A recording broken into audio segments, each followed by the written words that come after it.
ये सेशन जो है, वेबिनार जो है, it is on the pay and allowances This and meeting is being bit of recorded. पे फिक्सेशन। बिट ऑफ पे फिक्सेशन, क्योंकि कई लोगों को जो पर्सनल डिपार्टमेंट से जुड़े हुए हैं, पर्सनल डिपार्टमेंट के जो लोग हैं, उनको तो पता रहता है कि पे कैसे फिक्स होता है ऑन प्रमोशन। बाकी लोगों को ज्यादातर पता नहीं होता, तो एक थोड़ा सा हमने कोशिश करी है इसमें कि पे फिक्सेशन के बारे में भी सबको थोड़ा सा एक जनरल नॉलेज दिया जाए। सेकेंडली, ये जो पे एंड अलाउंसेस के बारे में ये जो वेबिनार कंडक्ट किया जा रहा है, it is just to give you knowledge about the pay and allowances being given as a compensation to all the government employ, all the railway employees. Of course बहुत सारे अलाउंसेस इसमें common है बाकी government employ से भी, but जो railway के हैं हम खास उस पर बात करेंगे। और चूंकि अभी 50% डीएनएस अलाउंस हो जाने के बाद जो अलाउंसेस जो हैं, जो जो चेंज हुए हैं, उसको इसमें हमने अपडेट करके ले लिया है। इसमें से एक दो अलाउंसेस हो सकता है ना हो, but majority of the allowances which have been revised after the DA reached 50% will be given, has been taken care of. तो पे एंड अलाउंसेस के बारे में बात करें तो पहले पे के बारे में बात करेंगे। पे से क्या मतलब है?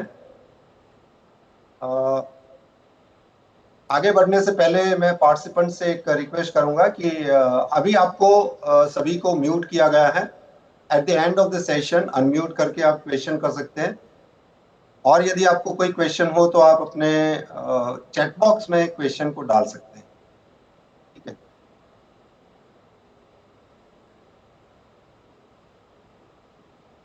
ओके। तो लेट अस स्टार्ट। ये पे के डिफरेंट डिफरेंट टाइप्स ऑफ पे हैं। एवरेज पे, ऑफिशिएटिंग पे, ओवरसीज पे, पर्सनल पे, प्रिजम्पटिव पे, सब्सटेंटिव पे एंड स्पेशल पे। आप केवल पे शब्द के बारे में जानते होंगे, लेकिन एस्टैब्लिशमेंट की भाषा में ये अलग अलग प्रकार के अलग अलग पे हैं। ये एवरेज पे की जरूरत तब पड़ती है जब हम या तो किसी को compensation under the WC act, workman compensation act, हम पे करते हैं, या फिर at the time of calculating the pension, तब इसकी जरूरत पड़ती है। ऑफिशिएटिंग पे एम्प्लॉय का मूल पगार नहीं कहा जा सकता। ये वो पे है, ऑफिशिएटिंग पे से मतलब है the pay which is drawn by the employee in a scale of pay in which he has not yet been confirmed, or the officiating, the promotion is not a regular promotion. Overseas पे of course जैसा नाम है, यदि किसी को out of the country कहीं on deputation जाता है और उसे जो पे मिलता है। पर्सनल पे कुछ मामलों में एम्प्लॉय को किसी खास कारण से पर्सनल पे दिया जा सकता है। फॉर एग्जांपल, कहीं एम्प्लॉय हायर पे से लोअर पे, लोअर हायर लेवल से लोअर लेवल में ट्रांसफर चाहता है, ऑन रिक्वेस्ट ट्रांसफर, तो इक्वल सेल वैल्यू नहीं होने की वजह से जो डिफरेंस है उसको पर्सनल पे की वजह से, ये मैंने केवल एक एग्जांपल दिया, ऐसे मामले में पर्सनल पे एम्प्लॉय को दिया जा सकता है। प्रिजम्पटिव पे का उपयोग बहुत कम होता है, हालांकि जहां भी एडिशनल पे अलाउंस, आपको मालूम होगा पहले ड्यूअल चार्ज अलाउंस हुआ करता था, जिसे अब हम एडिशनल पोस्ट अलाउंस कहते हैं, तो वहां प्रिजम्पटिव पे का उपयोग होता है। प्रिजम्पटिव पे का सब्सटेंटिव पे का मतलब होता है हम जो सामान्य तौर पर कैडर में रहते हुए, रेगुलर पोस्टिंग पे होते हुए जो पे हम ड्रॉ करते हैं। बहुत मतलब बोलचाल की भाषा में, एकदम सादी भाषा में समझा रहा हूँ। क्या यदि आप समझ लीजिए कि एपीओ है, आपका प्रमोशन ग्रुप बी में हो चुका है, और आप जो पे ड्रॉ कर रहे हैं, है ना, वो है सब्सटेंटिव पे, उससे सब्सटेंटिव पे। But this should be, substantive पे जो है इसका फिक्सेशन सब्सटेंटिव पे पर ही होगा। फॉर एग्जाम्पल, ओएस में अगर आपका जो पे था सब्सटेंटिव था, उस पर से जो पे फिक्सेशन हुआ एज एन एपीओ, तो वो उसे सब्सटेंटिव पे माना जाएगा। इसका कहने का मतलब है जहां आपकी अपॉइंटमेंट सब्सटेंटिव है, एम्प्लॉय की सब्सटेंटिव अपॉइंटमेंट है, और जो पे ड्रॉ करता है उसे कहते हैं सब्सटेंटिव। तो हम ज्यादातर जो है सब्सटेंटिव पे ड्रॉ करते रहते हैं, बाकी सारे बहुत कम ओकेजनल उसमें ड्रॉ करते हैं। और स्पेशल पे कुछ खास मामलों में जहां आर्डस नेचर ऑफ ड्यूटीज हैं या फिर कोई एडिशनल चार्ज सॉरी एडिशनल कोई पोर्टफोलियो दिया गया है, फॉर एग्जांपल जैसे मुख्य राजभाषा अधिकारी है, तो ऐसे मामलों में जो 2% मिलता है उसे स्पेशल पे के रूप में दिया जाता है। तो अलग अलग ये पे के प्रकार हैं। जो इम्पोर्टेंट है वो है सब्सटेंटिव पे, समटाइम्स प्रिजम्पटिव पे। नेक्स्ट थोड़ा सा पे स्ट्रक्चर के बारे में बता दूं तो 6 पे कमीशन में बेसिक पे का मतलब हुआ करता था पे इन पे बैंड प्लस ग्रेड पे इन पे बैंड। पहले केवल 4 पे बैंड थे, हम सबको मालूम है, जबकि ग्रेड पे जीपी अलग अलग हुआ करते थे। तो बेसिक पे जो हुआ करता था वो ये दोनों का कॉम्बिनेशन हुआ करता था, पे band plus grade pay. 7th pay commission ने इस स्ट्रक्चर को हटा के ये केवल एक पे कमीशन था 6 पे कमीशन का, जहां पर पे बैंड और ग्रेड पे का एक स्ट्रक्चर दिया गया था। दिस वाज द ओनली, ये अपवाद रूप है ये पे कमीशन, जहां पर इस तरह का पे स्ट्रक्चर हुआ करता था। बाकी सभी पे कमीशन ने एक मिनिमम और मैक्सिमम फिक्स करते हुए स्केल ऑफ पे या ग्रेड ऑफ पे हम कहते हैं जिसे बोलचाल की भाषा में, वो दिए। तो सिमिलरली 7th पे कमीशन ने भी ऐसा ही स्केल ऑफ पे दिया, बट उसे हम लेवल कहते हैं।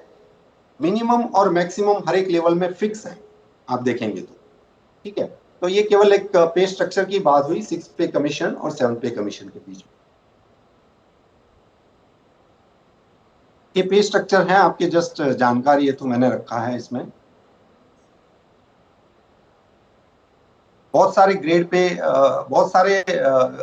पे हुआ करते थे, और इसके सामने आप देखेंगे तो जो पे बैंड था केवल जैसे ये PB2 है, आप अगर ये देखें तो PB2 के अंदर ही कितने सारे ग्रेड पे हुआ करते थे, 42 से 54 तक आप देखेंगे तो, है ना।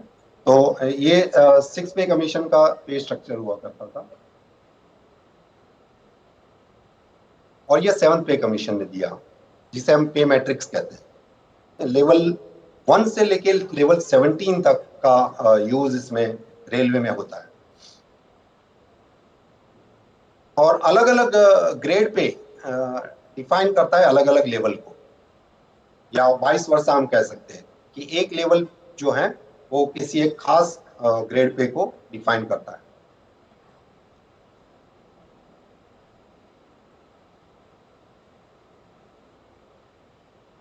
पे की बात कर ली, अब अलाउंसेस की बात करें तो कुछ एक अलाउंसेस हैं which are common to all the categories. For example DNS allowance है, हाउस रेंट अलाउंस है। ये किसी फिक्स कैटेगरी को नहीं दिया जाता, वो ये हर एक एम्प्लॉय को एज पर एंटाइटलमेंट पे होता है। Similarly travelling allowance, transportation allowance, तो इसमें कोई कैटेगरी फिक्स नहीं है, all it is applicable to all the railway servants. बाकी कुछ एक अलाउंसेस हैं जो या किसी खास कैटेगरी को या फिर नेचर ऑफ वर्क अगर है उससे रिलेटेड होता है, या फिर place of posting. For example running allowance केवल रनिंग कैटेगरी के एम्प्लॉयज को मिलता है। ब्रेक डाउन अलाउंस कुछ खास कैटेगरी के एम्प्लॉय जो लोग नॉमिनेटेड हैं ब्रेक डाउन ड्यूटी के लिए उनको। नाइट ड्यूटी केवल उनको मिलता है जो नाइट पेट्रोलिंग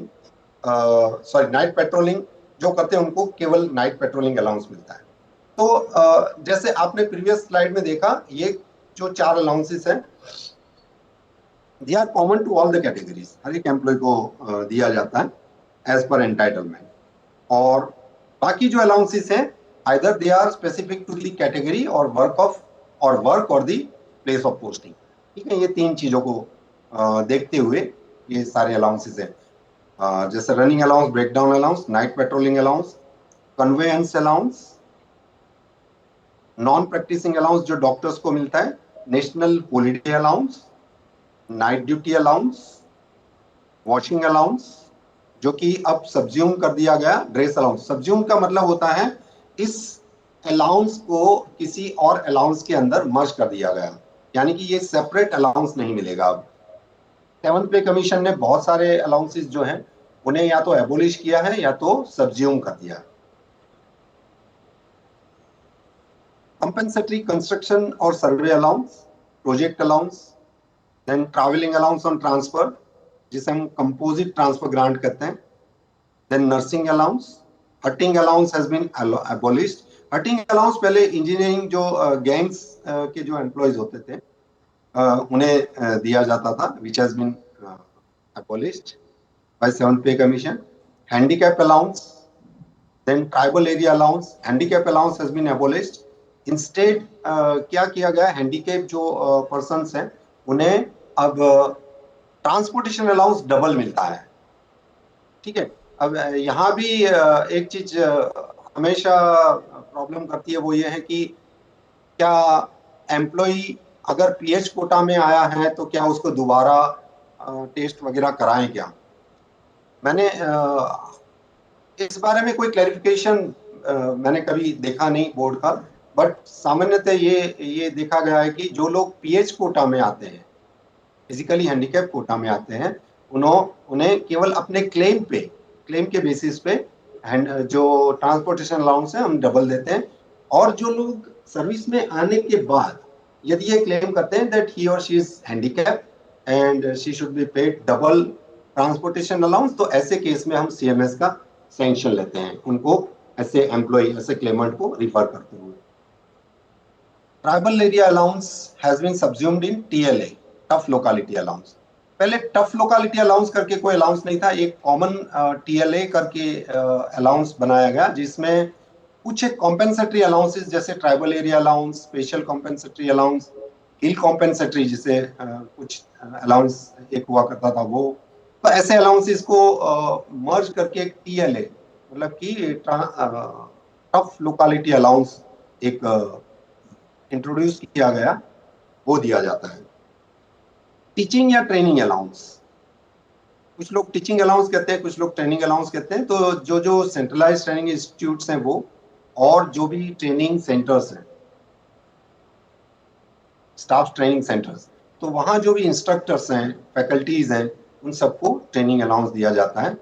डॉक्टर्स को कुछ एक अलाउंसेस मिलते हैं, जैसे रनिंग कैटेगरी के एम्प्लॉयज को अलग अलग अलाउंसेस मिलते हैं, वैसे डॉक्टर्स को एनपीए के अलावा, नॉन प्रैक्टिसिंग अलाउंस के अलावा दो ऐसे अलाउंसेस हैं, दो क्या बल्कि तीन हम कह सकते हैं। एक तो कन्वेंस अलाउंस है, जो अगर खुद का व्हीकल यूज करते हैं डॉक्टर्स और डोमिसिलरी विजिट्स पे जाते हैं तो उस मामले में कन्वेंस अलाउंस है। और एक पीजी अलाउंस है, पोस्ट ग्रेजुएट अलाउंस, और एक एनुअल अलाउंस है। तो ये तीन अलग प्रकार के अलाउंसेस हैं जो डॉक्टर्स को इंडियन रेलवे हेल्थ सर्विस, अब तो मेडिकल सर्विस नहीं कहते हैं उसको, हेल्थ सर्विस कहते हैं, तो इंडियन रेलवे हेल्थ सर्विस के जो डॉक्टर्स हैं उन सबको मिलता रहता है। उन डॉक्टर्स को नहीं मिलेगा जो अदर सर्विसेज में, प्लीज रिमेंबर।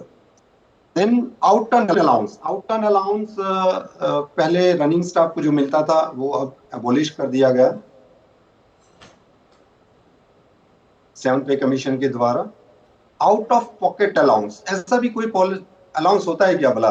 मतलब आपको रेलवे इतने सारे मतलब अलाउंसेस के जरिए एम्प्लॉयज को अपने कंपनसेट करती है कि आपको ताजुब होगा, बट कुछ अलाउंसेस समय रहते रहते इसको मर्ज कर दिया गया, डिपेंडिंग ऑन दी जैसे जैसे इकोनॉमी अप हो रही है, जैसे जैसे पे एंड अलाउंसेस रिवाइज होते जा रहे हैं, तो कुछ एक अलाउंसेस को भी खत्म कर दिए गए। आउट ऑफ पॉकेट अलाउंस जो स्पोर्ट्स पर्सन हुआ करते थे उनको मिलता था जब भी वो किसी स्पोर्ट्स टूर्नामेंट वगैरह में पार्टिसिपेट करते थे। साइकिल अलाउंस आज भी है। Hard duty allowance has been subsumed in risk allowance. कुछ एक एम्प्लॉयज जो जैसे सफाई कामदार वगैरह हैं, ऐसे लोगों को हार्ड ड्यूटी अलाउंस दिया जाता था, तो it has been subsumed in risk allowance. Bad climate allowance भी एक अलाउंस हुआ करता था, जिसे टफ लोकेलिटी अलाउंस में अब मर्ज कर दिया गया। देन ओवर टाइम अलाउंस, जो कि हमेशा सरदर्द बना रहता है कुछ एक डिपार्टमेंट के लिए, इलेक्ट्रिकल है, मैकेनिकल है, ट्रैफिक है, इवन एसएनटी है ना, तो ओवर टाइम अलाउंस भी एक अलाउंस है। तो थोड़ा थोड़ा ये सब अलाउंसेस के बारे में जानते हैं। डीए में पता है भी 50% है। एनपीए, डॉक्टर्स का जो एनपीए मिलता है वो 20% होता है, और एनपीए कैलकुलेट करने के लिए सॉरी डीए, डॉक्टर्स का जो डीए कैलकुलेट करने के लिए एनपीए जो है ऐड कर दिया जाता है। फॉर एग्जाम्पल अगर बेसिक पे 1 लाख है तो 20,000 रुपया ऐड करके 1,20,000 का 50% गिना जाएगा। कहने का मतलब है एनपीए यहाँ पर पे की तरह यूज किया जाएगा, पे की तरह माना जाएगा, राइट।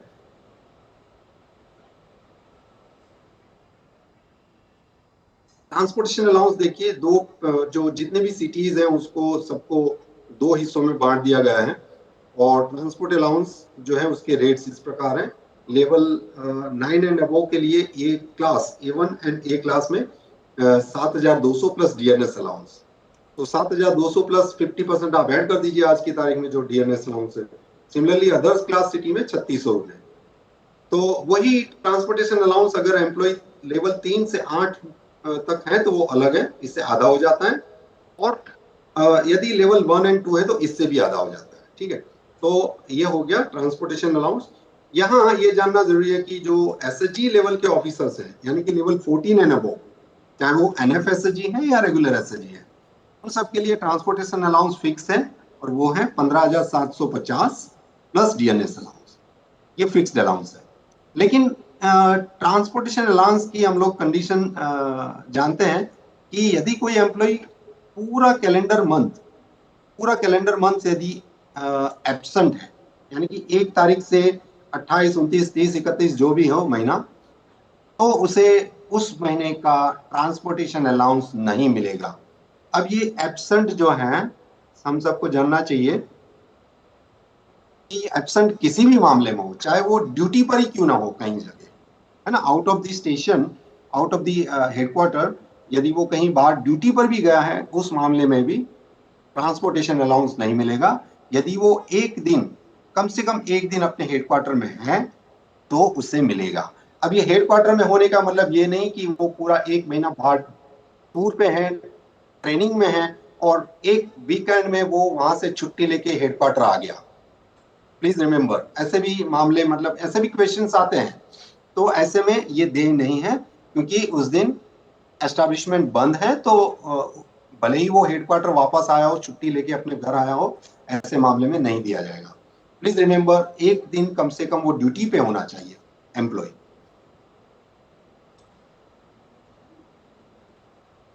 जो लोग ईयरमार्क व्हीकल यूज करते हैं, अगर वो नहीं, जिनको अलॉटेड है ईयरमार्क व्हीकल, जो अधिकारी, अगर वो नहीं भी यूज करते उस मामले में भी देय नहीं है।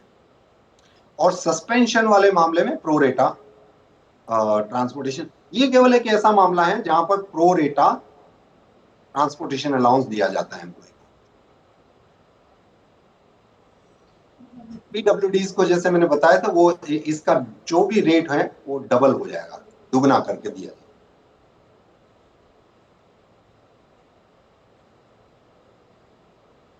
ये 3 स्लैब हैं according to the levels of the employ, and 2 class of cities हैं for the purpose of transportation allowance. और ये गेस्टेड नॉन गेस्टेड सभी को मिलता है। आप अगर स्लाइड देखेंगे तो मैंने इसमें मेंशन किया है कि ये किसको मिलेगा, गेस्टेड नॉन गेस्टेड सभी को मिलेगा ये।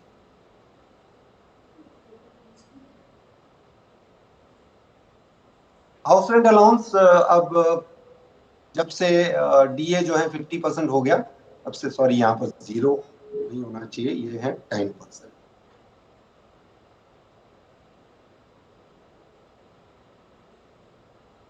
हाँ, तो हाउस रेंट अलाउंस के लिए 3 क्लासेस, जो सारे सिटीज को 3 क्लास में एक्स, वाई और जेड में बांट दिया गया है। एक्स क्लास सिटीज वो हैं, एक तो जो 4 मेट्रो सिटीज हैं, इसके अलावा इसमें बेंगलोर, जयपुर, लखनऊ, अहमदाबाद, सूरत, इस ऐसे कुछ एक सिटीज को बाद में ऐड कर दिया गया। तो वो है सारे X class cities. Y class cities जैसे बड़ौदा है। देन जेड क्लास सिटीज, जो अदर देन जो एक्स एंड वाई है, वो सारे ही सिटीज जो हैं जेड क्लास में आएंगे। तो 30, 20 एंड 10% ये स्लैब है हाउस रेंट अलाउंस के। And this slabs are after the DA is revise to 50%। अब हाउस रेंट अलाउंस किसे दिया जाएगा, ये रूल जो है ना अदर वे है कि किसे नहीं दिया जाएगा। तो those who are allotted railway accommodation, जिसे रेलवे अकोमोडेशन दिया गया है उन्हें नहीं मिलेगा।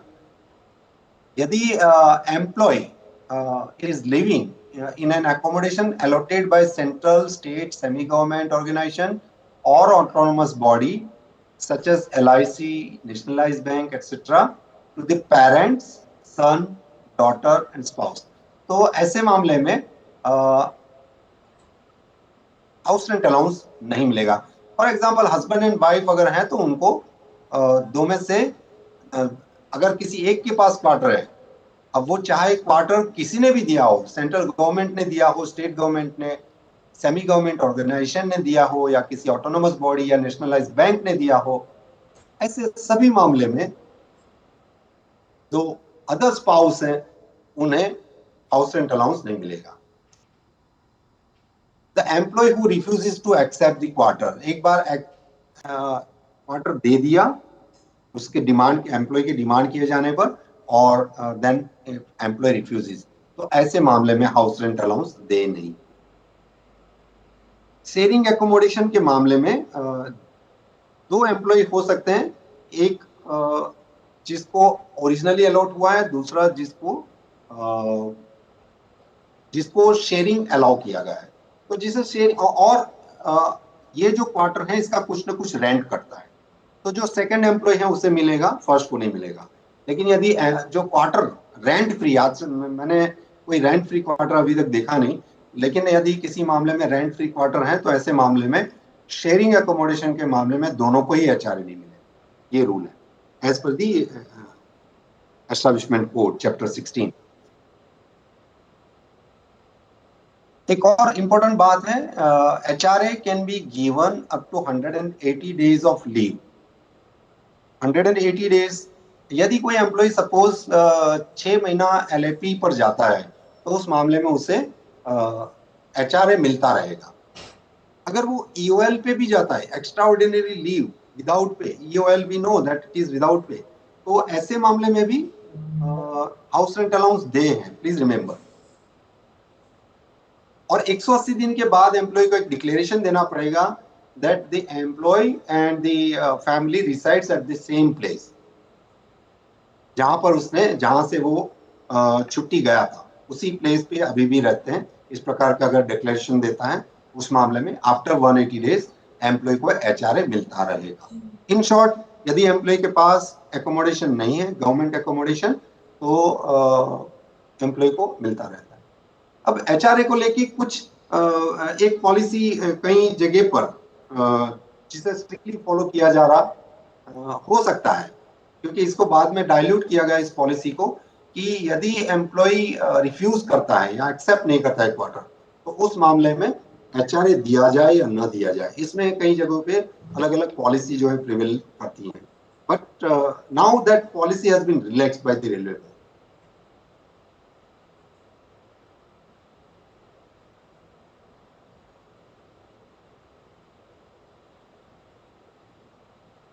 चिल्ड्रन एजुकेशन अलाउंस पहले ये हुआ करता था 2250 रुपए, जो हो गया 2813 आफ्टर दी डीए रीच्ड 50%। ठीक है, और इस अलाउंस को लेके अगर कोई कंफ्यूजन है तो ना रखें, केवल एक सर्टिफिकेट की जरूरत होती है। अगर सर्टिफिकेट नहीं है तो रिसीप्ट ऑफ फीस, या तो एम्प्लॉय बोनाफाइड सर्टिफिकेट दे दे या तो फिर फीस की रिसीप्ट दे दे, दो में से एक चीज दे दें, तो एम्प्लॉय को पर मंथ इस हिसाब से उसका जो ईयरली क्लेम है वो मिल जाएगा। इसको गुना 12 कर दीजिए सिंपली, और उतना एम्प्लॉय का क्लेम बनता है। हाँ, बच्चा पढ़ते रहना चाहिए, और वो 12वीं कक्षा तक एम्प्लॉय को मिलता है। और 2+ बताया है, 2+ का मतलब होता है कि स्टैंडर्ड 1 से पहले भी बच्चे जो है, जिन्हें या तो जूनियर केजी, सीनियर केजी या किंडरगार्टन, प्ले सेंटर, आप कुछ भी नाम दे दो, ऐसे पढ़ाई कर रहा है बच्चा, है ना, आपने प्ले गार्डन में रखा है या किंडर गार्डन में रखा है, जूनियर केजी सीनियर केजी, तो 2+12 कुल मिला के 14 साल तक ये रेट से एम्प्लॉय को चिल्ड्रन एजुकेशन अलाउंस मिलेगा। क्या करना है, केवल या तो सर्टिफिकेट देना है, बोनाफाइड सर्टिफिकेट स्कूल से, या फिर स्कूल की रिसिप्ट। अब ये रिसिप्ट कुछ भी अमाउंट की हो सकती है। एम्प्लॉय का क्लेम ये है क्योंकि ये फिक्स है, ये जो अलाउंस है, please remember this is now allowance. पहले किसी जमाने में ट्यूशन फी को रीइंबर्समेंट बोला जाता था, अब वो नहीं है, ये अलाउंस है और ये फिक्स है। बट ये जो नीचे दिख रहा है आपको हॉस्टल सब्सिडी, इसका रेट भी 6,750 से अब रिवाइज करके आफ्टर डीए जो इंक्रीज हुआ 8,438 रुपये हो गए। 50 किलोमीटर या इसके दूरी पर बच्चा किसी डे स्कूल में पढ़ाई कर रहा है जहां पर हॉस्टल है, स्कूल की ही हॉस्टल है, तो ऐसे मामले में ये hostel subsidy in addition to children education allowance मिल सकती है। मतलब कि ये दोनों ही साइमल्टेनियसली मिल सकते हैं, ठीक है, इसमें कोई शक नहीं। और ये जो हॉस्टल सब्सिडी है, it is on actual basis, it is on actual basis. अब यहां आपको रिसीप्ट प्रस्तुत करनी है कि आपने कितना हॉस्टल सब्सिडी, हॉस्टल चार्जेस कितने भरे हैं एम्प्लॉय ने। और पहले एक कंडीशन हुआ करती थी ट्रांसफर लायबिलिटी की, वो अब ऐसी कोई कंडीशन नहीं है। यदि आप अपने बच्चे को अपने से दूर बच्चे को रखना चाहें किसी हॉस्टल में, तो ये आप क्लेम कर सकते हैं।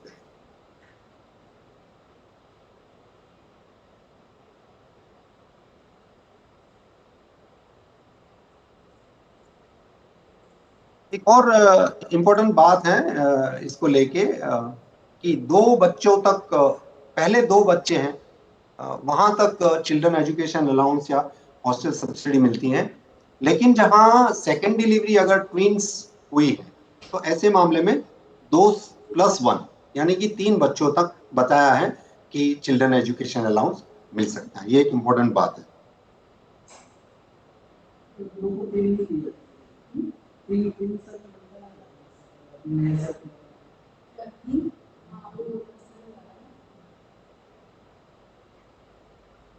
ट्रैवलिंग अलाउंस के बारे में मैं ज्यादा डिस्कस नहीं करूंगा। एक इम्पोर्टेंट बात इसमें यह है कि 180 दिन तक ही ये दे है, इसके बाद दे नहीं है। और जो जहाँ थोड़ी सी ध्यान देने वाली बात है वो केवल ये है कि अगर हेडक्वार्टर से एब्सेंस जो है वो 6 घंटा तक है, when absence does not exceed 6 continuous hours, 6 continuous hours से मतलब है 6 घंटा लगातार, तो 30%। Similarly if the absence does not exceed 12, मतलब कि अप टू 12 hours 70 है, 12 घंटे और 1 मिनट हो गई तो वो 100% हो जाएगा। इसका जरा ध्यान रखना है, जो लोग नए नए हैं जिन्हें टीए बिल भरने का ज्ञान नहीं है या इतना एक्सपीरियंस नहीं है। तो एम्प्लॉय जब भी हेडक्वार्टर से दूर 8 किलोमीटर से अधिक दूरी पर जाता है, ऐसे मामले में जो ट्रैवलिंग अलाउंस है वो दे हैं। अगर हम ट्रैवलिंग अलाउंस की जब बात करते हैं तो इसका मतलब दो होता है कि टीए एंड डीए, दो both, TA to travel, DA to halt. ये training allowance, sorry, travelling allowance है और ये डेली अलाउंस है, तो दोनों को मिला के हम जिसे कहते हैं, हम कहते हैं ट्रैवलिंग अलाउंस। याद रखिएगा कि सीटीजी जो है it is also a part of travelling allowance, composite transfer grant.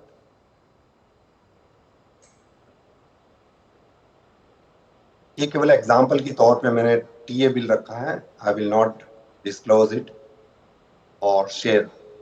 Convince allowance सभी ऐसे सभी मामलों में फिक्स किया जा सकता है जहां एम्प्लॉय को एक्सटेंसिवली ट्रैवल करना पड़ रहा हो with in the short distance from the headquarter, है ना। जैसे हमारे कुछ एक एम्प्लॉयज ऐसे हो सकते हैं जैसे स्टोर्स क्लार्क हैं, या फिर डाक का जो डाक ले जाता लाता है, तो ऐसे मामले में डीआरएम जो है वो एक बार की कन्वेंस अलाउंस फिक्स कर सकता है बार बार उसे, जिससे कि क्लेम ना करना पड़े और एक स्मूथली काम चले कन्वेंस अलाउंस पे करने का।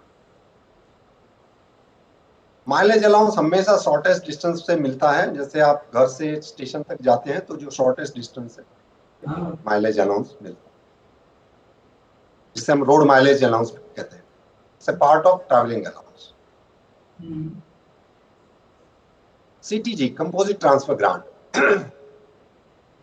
एचआरएमएस ने ये काम काफी इजी कर दिया। ये सब सीटीजी हैं, लीव एनकेशमेंट है। 80% बेसिक पे एम्प्लॉय का यदि एडमिनिस्ट्रेटिव ट्रांसफर होता है किसी एक स्टेशन से दूसरे स्टेशन पे, तो ऐसे मामले में 80%, 80% बेसिक पे का उसे मिल जाता है। तो आपको लग रहा होगा बाकी 20% का क्या।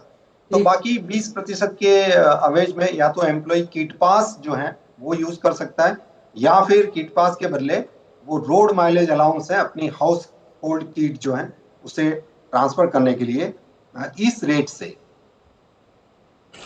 क्लेम कर सकता है। या तो किट पास यूज कर ले या फिर इस रेट से वो रोड माइलेज अलाउंस क्लेम कर ले, यानी 62 रुपीज पर किलोमीटर।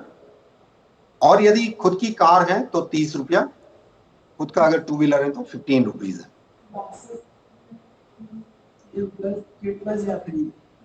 कंडीशंस क्या है? कंडीशंस केवल ये है कि डॉक्यूमेंट्री प्रूफ एम्प्लॉय को देना पड़ेगा ऑफ दिस जर्नी। ट्रांसफर के मामले में ये जरूरी नहीं है, एम्प्लॉय जैसे ही रिज्यूम करता है हम इस प्रकार का प्रूफ नहीं मांगते। ये केवल रिटायरमेंट पे हम प्रूफ ऑफ जर्नी मांगते हैं। और change of residence, yes this is important, change of residence का होना जरूरी है। जैसे शॉर्ट डिस्टेंस ट्रांसफर में 1/3 केवल सीटीजी का 1/3 देते हैं, तो वहां भी अगर चेंज ऑफ रेसिडेंस नहीं है तो वो नहीं मिलेगा।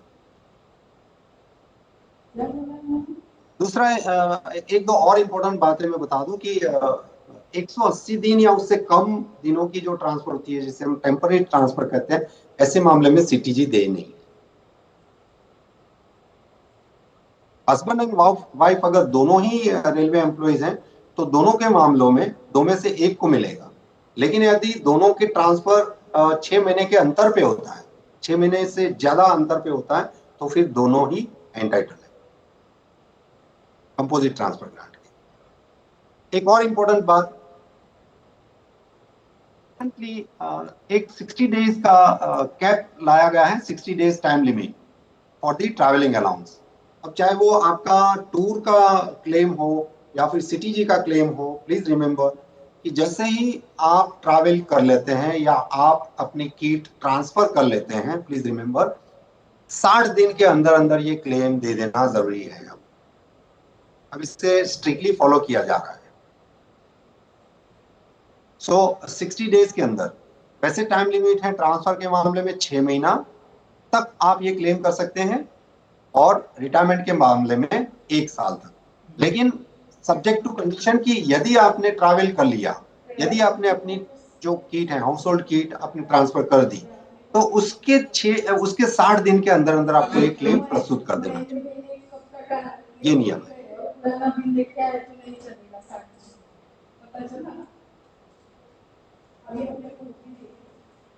जहां ऑन रिक्वेस्ट, एक और इम्पोर्टेंट बात है सीटीजी को लेके जो मैं आपके साथ शेयर करना चाहूंगा कि जहां ये जो है एडमिनिस्ट्रेटिव ट्रांसफर, आपने सबसे ऊपर देखा होगा कि एडमिनिस्ट्रेटिव ट्रांसफर के मामले में दिया जाता है।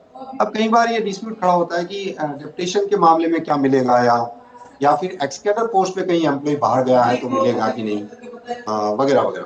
तो देखिए डेप्यूटेशन के मामले में यदि एम्प्लॉय बाहर जाता है, रेलवे से बाहर जाता है, तो उस ऑर्गेनाइजेशन के जो रूल्स रेगुलेशन है वो लागू होंगे।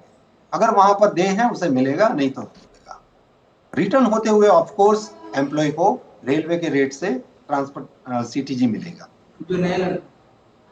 सिमिलरली एक्स पोस्ट पे भी यदि एम्प्लॉय बाहर जाता है, वो रिक्वेस्ट ट्रांसफर नहीं है, please remember.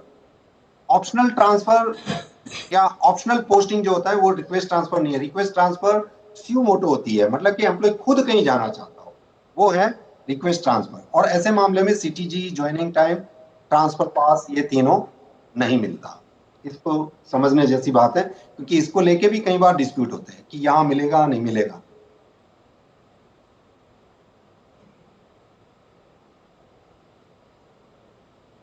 North east region में 10% ऑफ द बेसिक पे स्पेशल ड्यूटी अलाउंस के रूप में मिलता है। अब ये फिर ऑप्शनल होता है कि या तो एम्प्लॉय वहां जो टफ लोकेलिटी अलाउंस है वो ले ले या फिर 10% ले ले, जो भी बेनिफिशियल हो वो एम्प्लॉय को मिल सकता है। और ये जो स्पेशल ड्यूटी अलाउंस है एसडीए, यहाँ पर भी वो ट्रांसपोर्टेशन अलाउंस वाला रूल लगता है। यदि एम्प्लॉय फुल कैलेंडर मंथ अगर ड्यूटी पे नहीं है तो ये 10% फिर या फिर टफ लोकेलिटी अलाउंस जो है वो दे नहीं।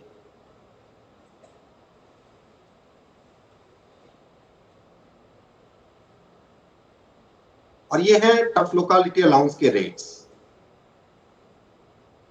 इसे इसमें मेरे ख्याल से कोई बदलाव नहीं है, 50% जो डीए बच गया।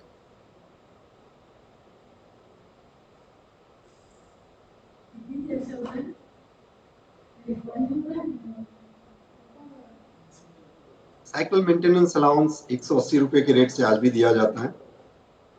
जो ड्रेस अलाउंस है, जो पहले 20,000 हुआ करता था, 25% बढ़ के अभी 25,000 हो गया आरपीएफ आरपीएसएफ ऑफिसर्स। और जो आरपीएफ या आरपीएसएफ ऑफिसर्स से नीचे के जो स्टाफ हैं उन्हें और अपने जो स्टेशन मास्टर्स हैं, ऐसे कैटेगरीज के जो एम्प्लॉयज हैं वो सबको 12,500, जहां पहले 10,000 हुआ करता था।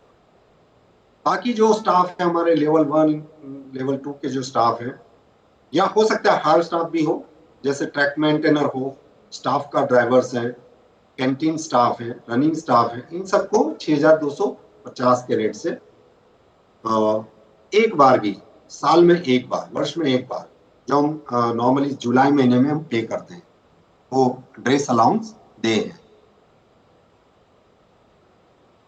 नर्सिस, यस, नर्सिस को जो पहले 1,800 रुपये हुआ करता था वो हो गया 2,250 रुपया पर मंथ।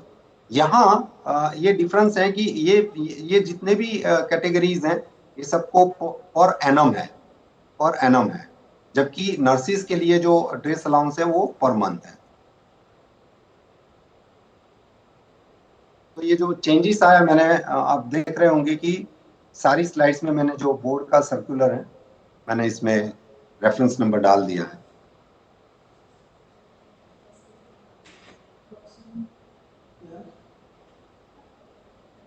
यस, डॉक्टर्स को जो पीजी अलाउंस मिलता है और एनुअल अलाउंस मिलता है, उसकी यहाँ बात की गई है। इससे पहले जो नॉन प्रैक्टिसिंग अलाउंस है उसकी बात करें तो 20% of the basic pay is given as non practising allowance. इसके लिए डॉक्टर्स को कोई क्लेम वगैरह करने की जरूरत नहीं है। और ये NPA is as good as basic pay for many calculations like pension etcetera, pension gratuity वगैरह।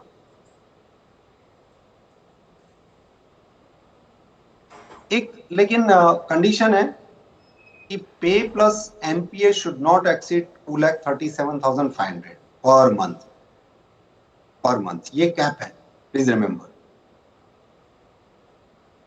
ये जो मैक्सिमम लिमिट है इसमें 20% तो है एनपीए और बाकी जो है बेसिक पे है एम्प्लॉय डॉक्टर का। तो एक बार ये लिमिट आ गई, इसके बाद एम्प्लॉय का सॉरी जो डॉक्टर्स हैं उनका पे बढ़ता रहेगा, एनपीए कम होता रहेगा, प्लीज रिमेंबर। बट ये लिमिट क्रॉस नहीं होगी, ये 7th पे कमीशन ने लिमिट दी है, नई लिमिट है 7th पे कमीशन की। And NPA counts for the DNS allowance, travelling allowance वगैरह एंड द रिटायरमेंट बेनिफिट्स, जैसा मैंने पहले बताया। PG allowance, post graduate allowance कहते हैं, ये up to non functional selection grade मिलता है, please remember. And to those railway doctors who are having PG degree which is recognized under IMC Act, Indian Medical Council Act। तो उन सभी doctors को up to level 13, please remember, NFSG यानी non functional selection grade level 13, जिसे JAG ही माना जाता है, junior administrative grade, but it's there is a vast difference between the pay. NFSG level 13 2813। General doctors who do not possess any PG degree और having unrecognised PG degree, या तो PG degree नहीं है या फिर अनरिकॉग्नाइज्ड पीजी डिग्री है। Unrecognised मतलब IMC से जो रिकॉग्नाइज नहीं है बट डिग्री है, तो ऐसे मामले में 1688 रुपया, जो पहले 1350 हुआ करता था और ये 2250 हुआ करता था। तो इस रेट से डॉक्टर्स को, हो सकता है कई डॉक्टर्स को ये दोनों ही मिले। सेकेंडली, एनुअल अलाउंस जो है, ये जो हमने पीजी अलाउंस की बात करी, एनुअल अलाउंस जो है वो भी इसके साथ साथ, सॉरी मैंने इसकी बात करी 2813, इसी रेट से एम्प्लॉयज को, रेलवे डॉक्टर्स को पीजी अलाउंस मिलता रहेगा।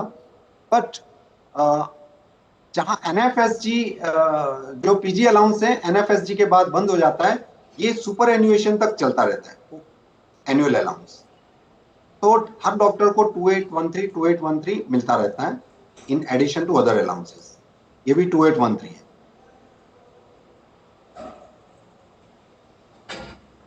तो या तो 1688 एंड 2813, 2813 या 1688 1688, इस रेट से मिलता रहेगा।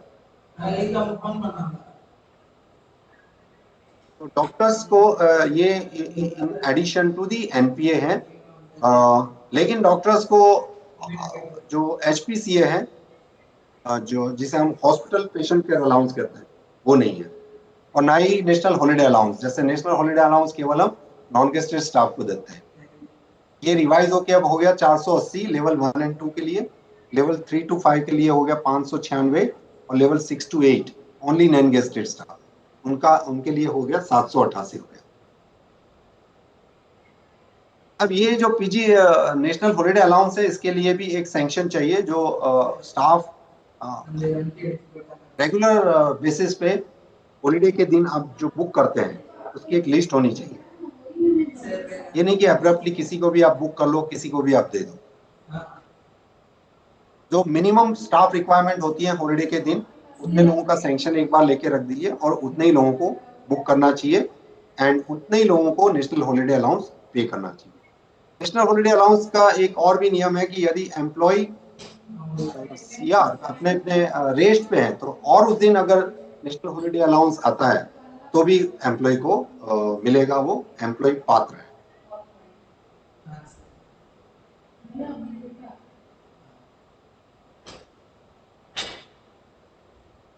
नाइट ड्यूटी अलाउंस जो नॉन गेस्टेड स्टाफ है, जिनका बेसिक पे अप टू 43600 है, उन्हें दिया जाएगा। आई एम नॉट श्योर कि अगर यहाँ पर कोई करेक्शन हो तो जरा प्लीज मुझे अपडेट कर देना, क्या इस बेसिक पे में कोई बदलाव है क्या।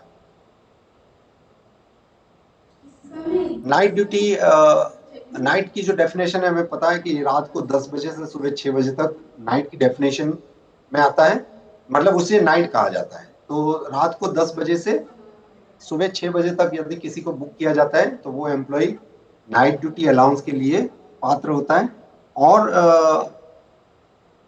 जो इसका वेटेज है वो 10 मिनट पर आवर है, 10 मिनट्स पर आवर है।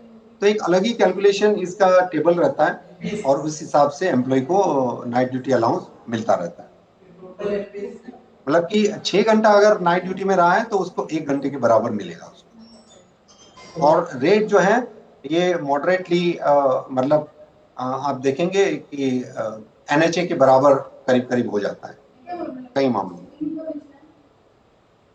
एक दिन का।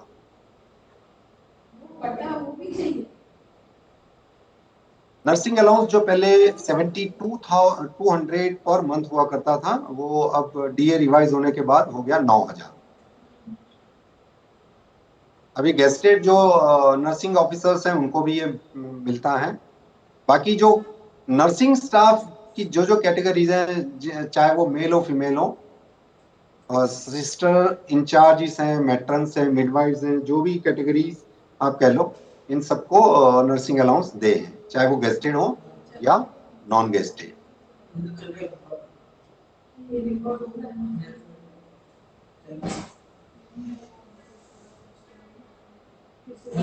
ये है एचपीसीए के रेट्स, रिवाइज होके अब हो गए।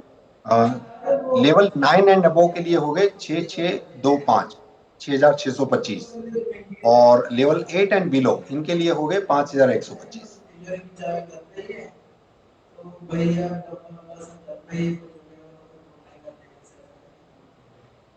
इसके बाद जो नर्सिंग स्टाफ को नाइट ड्यूटी अलाउंस वगैरह मिलता था, ये इट हैज बीन सीज्ड। वो और रिस्क अलाउंस दोनों को बंद कर दिया गया जब से एचपीसी आया, 6 पे कमीशन के बाद आया। 6 पे कमीशन से पहले hospital patient care allowance HPCA नहीं था। एंड यहाँ पर एक कंडीशन है, राइडर है, कि जब तक कोई रिस्क इंश्योरेंस स्कीम नहीं आ जाती तब तक ये पे कमीशन ने कहा था या तो इस प्रकार कोई एक ग्रुप इंश्योरेंस ले लें रेलवे, या फिर ये पेमेंट दे दें पर मंथ एम्प्लॉय। तो यदि ऐसी कोई स्कीम आ गई उस वक्त ये एचपीसीए हो सकता है तब बंद हो जाए। और ये सारी कैटेगरीज हैं जो एंटाइटल है एचपीसीए के लिए: radiographer, pharmacist, except store keeper. Except store keeper मतलब जो स्टोर्स में जो फार्मासिस्ट हैं, वहां भी ये कहा देखा जा रहा है कि सबको रोटेशन में ड्यूटी देते हैं फार्मासिस्ट को, so that everyone gets the benefit. Then ambulance drivers, dressers, operations theaters, assistant attendants, ayas, stretcher bearer, ambulance cleaner, सफाई वाला, लेबोरेटरी स्टाफ, मेडिकल टेक्नीशियंस, ये जो लोग डायरेक्ट कांटेक्ट में आते हैं पेशेंट के, इन सबको हॉस्पिटल पेशेंट केयर अलाउंस या फिर पेशेंट केयर अलाउंस, दोनों के रेट समान है, ये दिया जाता है। एफएमए, हमें पता है कि जो रेलवे एम्प्लॉइज रिटायर होते हैं उन सबको फिक्स मेडिकल अलाउंस एक मिलता है पर मंथ 1000 रुपए के रेट से। इस जमाने में 300 रुपया था, फिर 500 किया गया और उसके बाद 1000 रुपया है। और ये उन लोगों को मिलता है जो लोग ओपीडी फैसिलिटी नहीं लेते। क्रोनिक डिसीजेस के लिए बाद में ये क्लैरिफिकेशन आया कि कुछ 13-14 प्रकार के जो क्रोनिक डिसीजेस हैं उसके लिए ओपीडी फैसिलिटी मिलती रहेगी। डायबिटीज है, हाइपरटेंशन है वगैरह।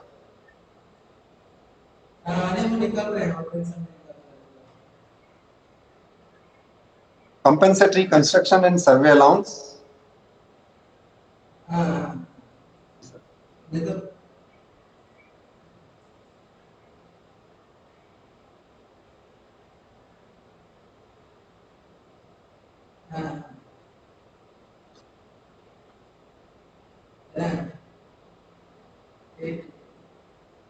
मैंने बात नहीं की उनसे क्योंकि मैं तो क्या मीटिंग में था तो नहीं बात कर पाया।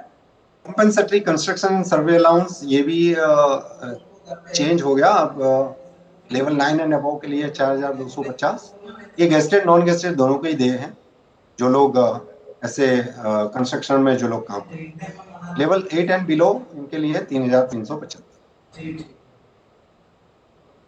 रनिंग स्टाफ को जो जो अलाउंसेस मिलते हैं उसके बारे में बहुत ब्रीफली मैंने बताया इसमें इस प्रेजेंटेशन में।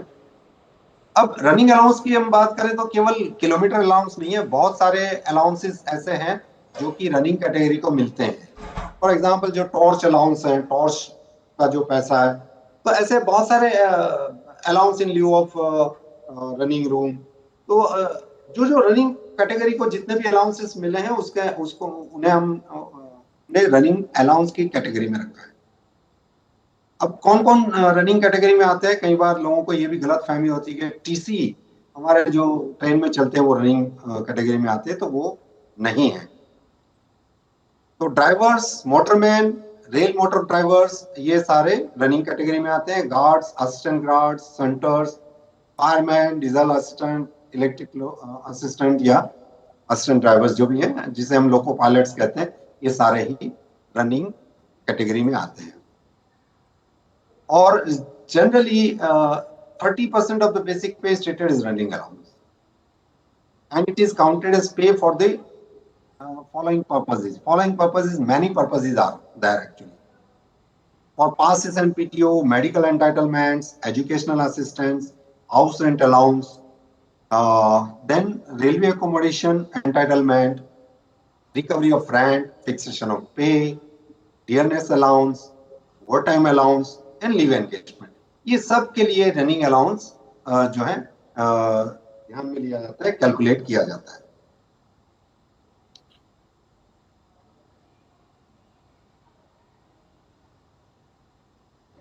इनकम टैक्स के असेसमेंट के लिए 30% ऐड करके इनका जो इनकम टैक्स है वो गिनती किया जाता है, इनका जो प्रोजेक्शन है।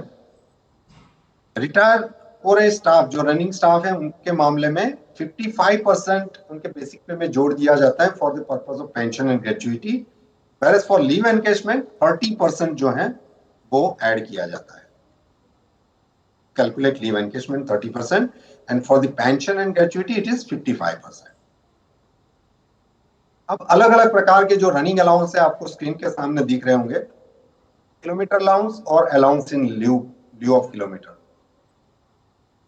Then allowance in lieu of running room, breach of rest allowance, ये बंद करके अभी ओटी अलाउंस दिया जाता है, overtime allowance, outstation detention या relieving allowance, accident allowance, officiating allowance, minimum guaranteed kilometrage, waiting duty allowance, ghat section allowance, trip allowance, leave mileage allowance, breakdown allowance.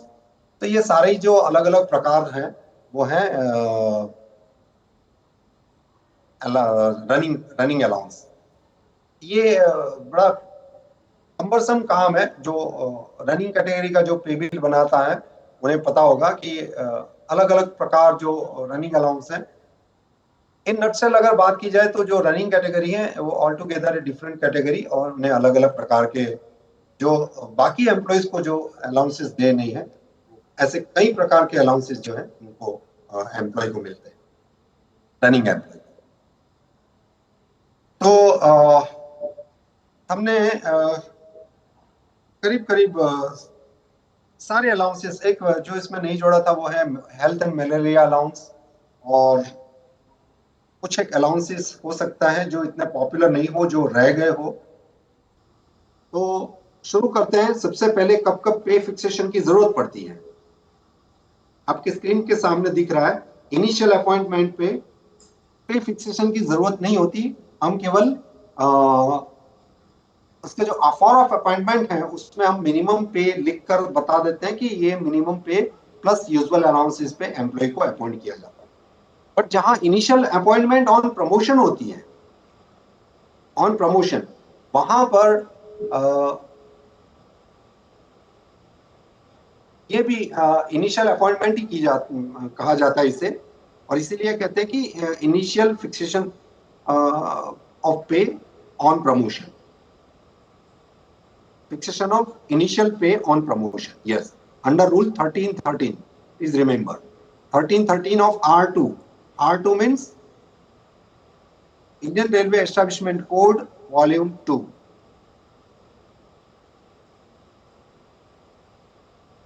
दूसरा, sports person जहां इन्हें minimum पे fix नहीं करके extra increment, advance increment दिए हैं, तो ऐसे मामले में एक मेमोरेंडम इश्यू करके पे फिक्सेशन करना चाहिए। प्रमोशन टू कैडर पोस्ट, हम जो नॉर्मली जो पे फिक्सेशन करते रहते हैं वो है promotion to the cadre post. Then हम रिफिक्स करते हैं pay in case of employ if opts from the date of next increment. DNI मतलब डेट ऑफ नेक्स्ट इंक्रीमेंट से। जहां एम्प्लॉय को कोई पेनल्टी इंपोज की जाती है और जहां पे रिड्यूस किया जाता है या फिर इंक्रीमेंट विथहोल्ड किए जाते हैं, ऐसे मामले भी एक मेमोरेंडम इश्यू करके उसका पे फिक्स करना चाहिए। यानी कि एनआईपी दे दी और फिर बाबू अपने हिसाब से पे फिक्स कर ले, नो। एनआईपी का हवाला देते हुए, रेफरेंस देते हुए एक मेमोरेंडम इश्यू करना चाहिए, और जैसे ही पेनल्टी खत्म होती है वो भी इसमें इंगित कर देना चाहिए कि पेनल्टी खत्म होने पर ये इस तरह रिस्टोर होगा या नहीं होगा, depending on penalty, whether it is with future effect और without future effect. Change in pay structure जब जब होता है, जैसे अभी जो लेटेस्ट पे स्ट्रक्चर है 7 CPC का, उस वक्त हमें पे फिक्स करना पड़ता है, और तब तो हमारे पास जो प्रोफोर्मा है पे फिक्सेशन का, वो करीब करीब बोर्ड के पॉलिसी लेटर में ही दे दिया जाता है। 3 पे कमीशन से तो ये देखा गया है। और जिसमें डॉक्टर्स या रनिंग कैटेगरी का जो पे कैसे फिक्स होगा वो भी इसमें बताया जाता है विद एग्जाम्पल। रिक्वेस्ट ट्रांसफर में जहां एम्प्लॉय हायर पोस्ट से लोअर पोस्ट में जाता है वहां भी पे फिक्सेशन करना चाहिए, एक अलग से मेमोरेंडम इश्यू करना चाहिए। जहां एम्प्लॉय डेप्टेशन पे जाता है वहां पर as per the terms of deputation वहां पर भी पे फिक्सेशन की जरूरत होती है। कहीं कैडर पोस्ट से एक्स कैडर पोस्ट पे एम्प्लॉय जाता है, फॉर एग्जांपल कोई employ as an instructor training institute में चला गया 5 साल के लिए या 8 साल के लिए, तो ऐसे मामले में जो पे फिक्सेशन है वो कैडर टू एक्स कैडर अलग से करना चाहिए। Normally cadre to ex cadre जो फिक्सेशन होता है वो under the normal rules of the promotions, अगर हायर ग्रेडेड पोस्ट है तो उस मामले में जो नॉर्मल रूल्स है वो लागू होते हैं कैडर टू एक्स कैडर।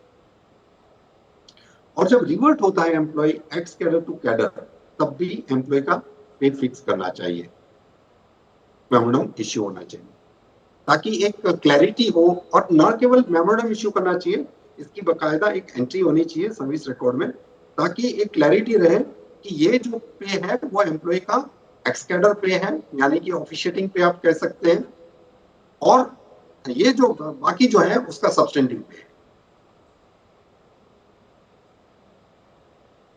तो इतने इंस्टेंसेस, इतने ऑकेजन्स हो सकते हैं जहां पर एम्प्लॉय की पे फिक्सेशन की जरूरत पड़े और मेमोरेंडम इश्यू करने की जरूरत पड़ सकती है।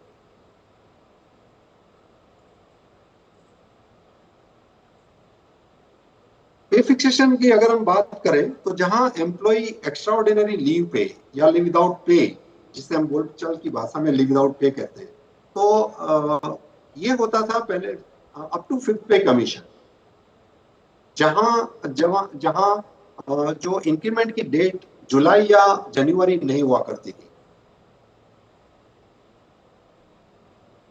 ऐसे मामले में जो इंक्रीमेंट है वो 30 दिन की ईओएल पे पुटबैक कर दिया जाता था बाय 1 मंथ। आपके स्क्रीन के सामने एक एग्जांपल के साथ बताया है, ये पुराने पे कमीशन की बात है, लेकिन बात इसलिए कही जा रही है कि हो सकता है जो पीओज हैं उनके सामने ऐसे भी मामले आए, ताकि उनको पता चले कि पहले जो पुटबैक होता था इंक्रीमेंट 30 दिन की एब्सेंट पे 1 महीना पुटबैक कर दिया जाता था। आप यहाँ देखिए, अगर 67 दिन है तो 2 महीना पुटबैक हो जाएगा। तो ये बात है 5वें पे कमीशन तक की। छठे पे कमीशन के बाद छठे पे कमीशन ने बोल दिया कि अब जो इंक्रीमेंट के लिए, no doubt increment period will be 12 months, but जो क्वालिफाइंग सर्विस चाहिए 1 साल के अंदर between 2 increment dates, it is 6 months only. Now 6 months या उससे ज्यादा होगी, then it is enough for earning the increment. तो ये एग्जांपल के साथ मैंने बताया है, आपके स्क्रीन के सामने है कि जैसे जुलाई इंक्रीमेंट डेट है, 6 पे कमीशन में हमें पता है कि केवल जुलाई हुआ करती थी। वहां देखिए इतने दिन मतलब 1 महीने से ज्यादा की एब्सेंट में पे भी इंक्रीमेंट का मंथ वही रहता था, जुलाई का जुलाई। लेकिन जहां 6 महीने से ज्यादा जहां एब्सेंट हो गया एम्प्लॉय, तो उसका इंक्रीमेंट पूरा 1 साल पीछे चला गया। तो ये नॉर्मल इंक्रीमेंट है। 6 महीने से ज्यादा वो एब्सेंट रहा एम्प्लॉय, एक्स्ट्रा ऑर्डिनरी लीव पे रहा, ऐसे मामले में पूरा 1 साल डिफर करेगा इंक्रीमेंट। ये एक समझने वाली बात है, इस पे भी काफी लोगों को कंफ्यूजन रहता है, क्वेश्चंस आते हैं, इसलिए मैंने इसकी बात करी। प्रमोशन पे हम लोग फिक्स करते हैं, जो रूल है वो है 13(13)(1)(a)(1। जी हाँ, ये रूल है। यदि किसी को रिफर करना हो कि वो रूल कौन सा है जिसके जरिए हम ऑन प्रमोशन पे फिक्स करते रहते हैं, तो वो है 13 13 13 1A1। तो जनरली जो पे फिक्स करते हैं हम ऑन प्रमोशन, वो हम एज्यूम कर लेते हैं that the post is carrying higher responsibility. लेकिन यदि कहीं ये स्पेसिफाई कर दिया जाए कि post is not carrying any higher responsibility, then in that case this rule will apply 13(1)(a)(2। आपको मालूम होगा कि हम कुछ एक कैटेगरीज में पे फिक्सेशन नहीं देते हैं प्रमोशन होने पर भी। ये एज्यूम कर लिया जाता है, ये माना जाता है कि वहां कोई हायर रिस्पॉन्सिबिलिटी, हालांकि ग्रेड चेंज हो रहा है, एम्प्लॉय का लेवल चेंज हो रहा है, but there is no assumption of higher responsibility. तो ऐसे में नोशनल इंक्रीमेंट, यहाँ नोशनल इंक्रीमेंट का फंडा है, यहाँ नोशनल इंक्रीमेंट का फंडा नहीं है, राइट। और ये दोनों ही मामलों में, प्लीज रिमेंबर, ये दोनों ही मामलों में ऑप्शन अवेलेबल रहता है from the date of next increment. ये एकदम मूल बात कही, बेसिक सी बात कही, that how and on what rule, on under what rule pay is fixed on promotion. वो ये दोनों रूल हैं। Generally we take this rule as basis for pay fixation.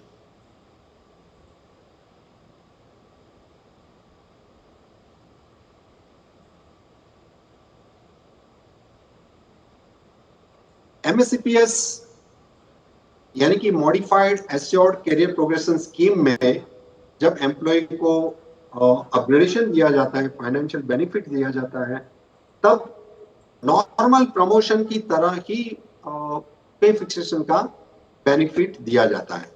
Condition केवल इतनी है कि जब एम्प्लॉय का रेगुलर प्रमोशन आए, जब एम्प्लॉय का रेगुलर प्रमोशन आए, तब यदि वो प्रमोशन का ग्रेड सेम है तो कोई पे फिक्सेशन नहीं किया जाएगा, बस केवल इतना ही फर्क है।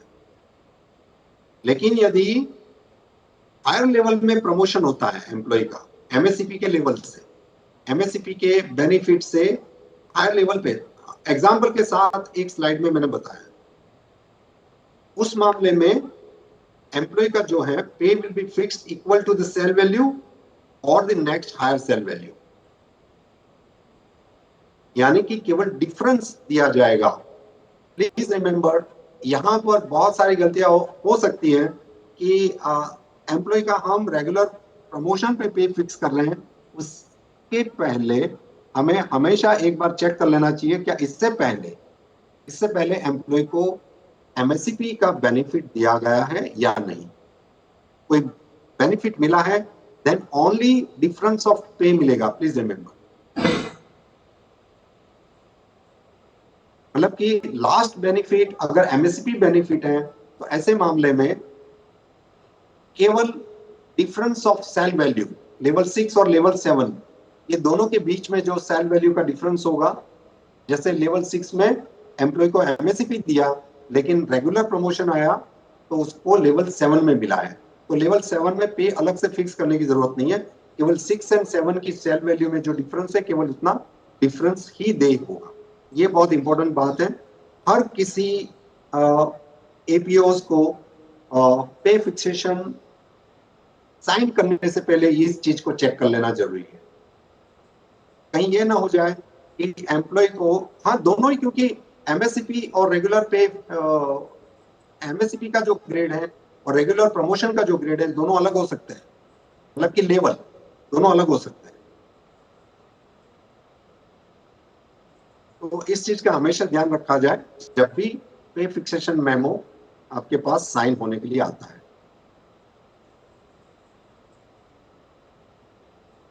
हायर टू लोअर पोस्ट पे एम्प्लॉय जब रिक्वेस्ट ट्रांसफर पे जाता है तो पे कैसे फिक्स हो जाता है, होता है, वो इस स्लाइड में बताया है कि यदि सेम सेल वैल्यू है लोअर लेवल में तो उसी स्टेज पे एम्प्लॉय को फिक्स कर दिया जाएगा। लेकिन यदि कोई ऐसा स्टेज नहीं है, सेम सेल वैल्यू अवेलेबल नहीं है, then the stage next below, यानी कि जो निचली सेल वैल्यू है वो और एम्प्लॉय का बेसिक पे, ये दोनों का डिफरेंस एज पर्सनल पे। मैंने बहुत शुरुआत में बताया था सेशन के कि पर्सनल पे किस मामले में मिलता है। फॉर एग्जाम्पल, एम्प्लॉय जो ड्रॉ कर रहा है वो है पे 66,000 हायर लेवल में, लेवल 7 में, और वो जा रहा है लेवल 6 में जहां पर डायरेक्ट रिक्रूटमेंट होता है। वहां पर 66,000 नहीं है, लेकिन है 65,000, तो उसको 1,000 रुपया जो है पर्सनल पे के रूप में मिलता रहेगा।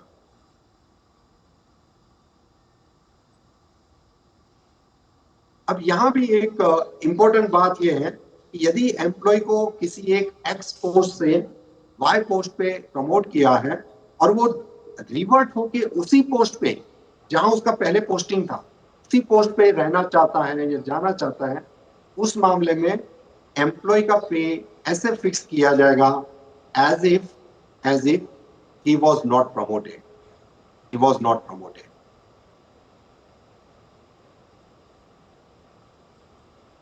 राइट, यानी कि जो भी इंक्रीमेंट उसने हायर पे में लिए हैं वो सारे इग्नोर कर दिए जाएंगे। And on repromotion to the same और lower than the original post, ये बड़ी समझने वाली बात है। On repromotion to the same post और lower than the original post, suppose employee level 7 से लेवल 4 में गया है या लेवल 5 में गया है, अब लेवल 5 से लेवल 6 में जाएगा,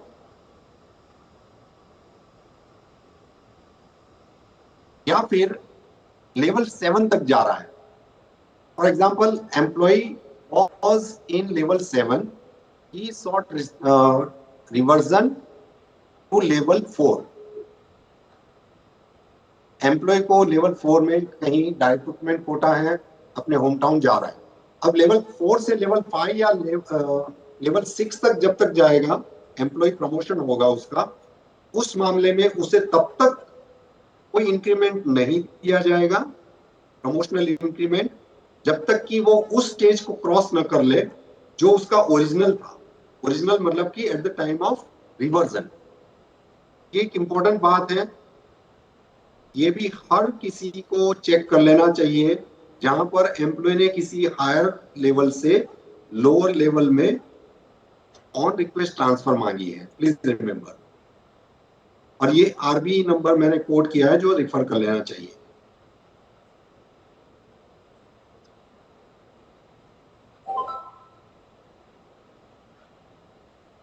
Now promotion to your appointment to the ex cadre post।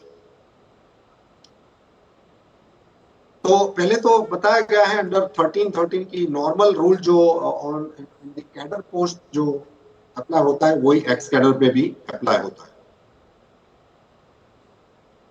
इसके अलावा जो एक्स कैडर पोस्ट का जो नोटिफिकेशन है उसकी टर्म्स एंड कंडीशंस हैं वो चेक कर लेनी चाहिए, whether employee will get the promotion or not, promotion fixation or not।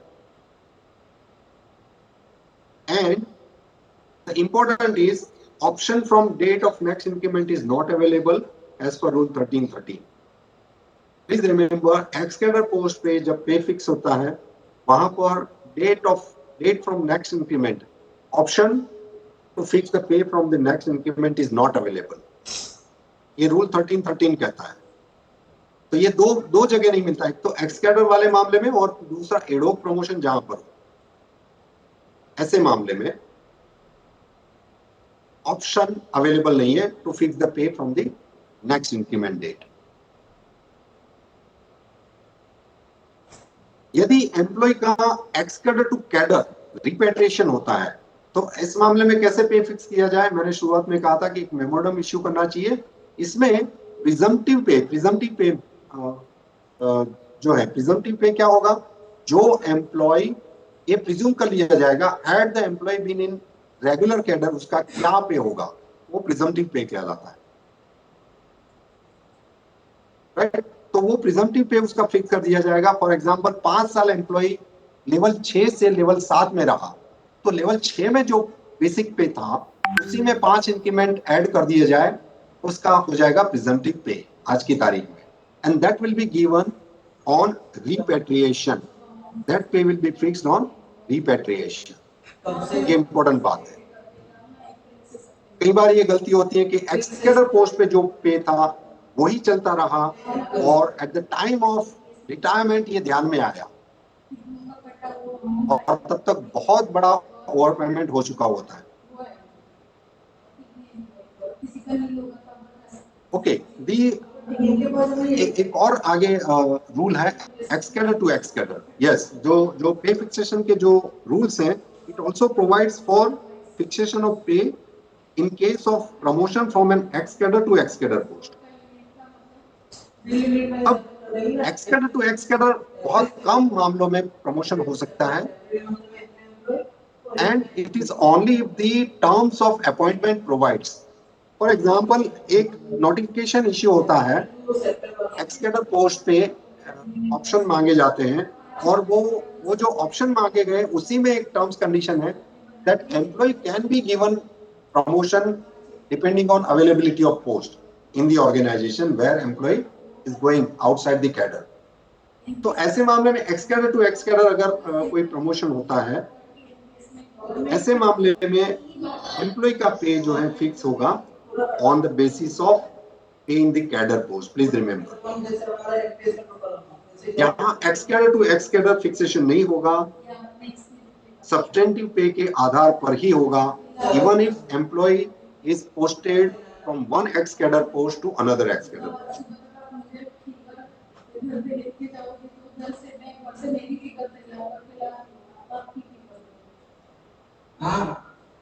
तो ex-cadre को लेके ये दो तीन बातें बहुत इंपॉर्टेंट हैं, on repatriation, on promotion or the appointment to the ex-cadre post and ex-cadre to ex-cadre appointment from one ex-cadre post to another ex-cadre post। जो लोग इस सेशन के बाद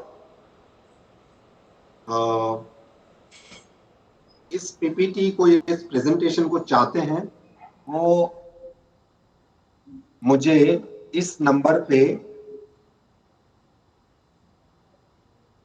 मैं नंबर शेयर कर दे रहा हूं अपना, उस पे मुझे हाई करके मैसेज डाल दे एंड एक रिक्वेस्ट डाल दे, तो ये प्रेजेंटेशन मैं शेयर कर दूंगा। 96012859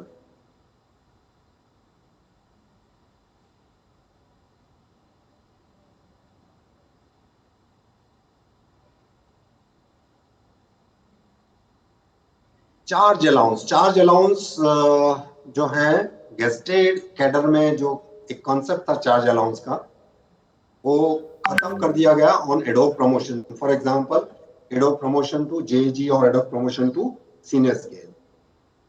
तो पहले एक फिक्स चार्ज अलाउंस हुआ करता था 1500 रुपए, जो अबोलिश करके 7th पे कमीशन ने ये कह दिया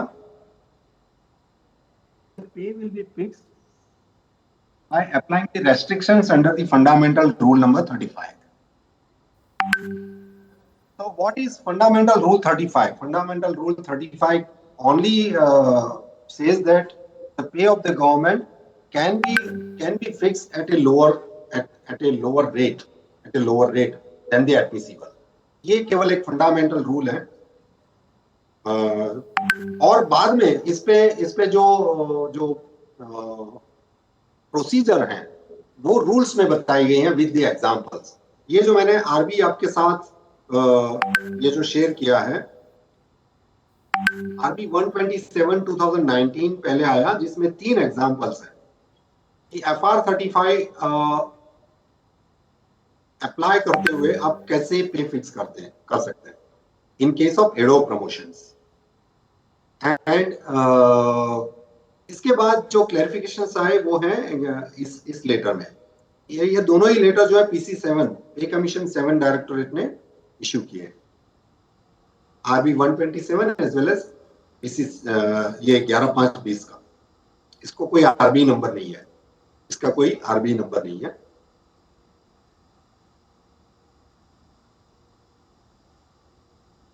हाँ, अब केवल 2 स्लाइड्स बची हैं इस सेशन में, और यहाँ मैंने पे फिक्सेशन समझाने की कोशिश की है एक एग्जांपल लेके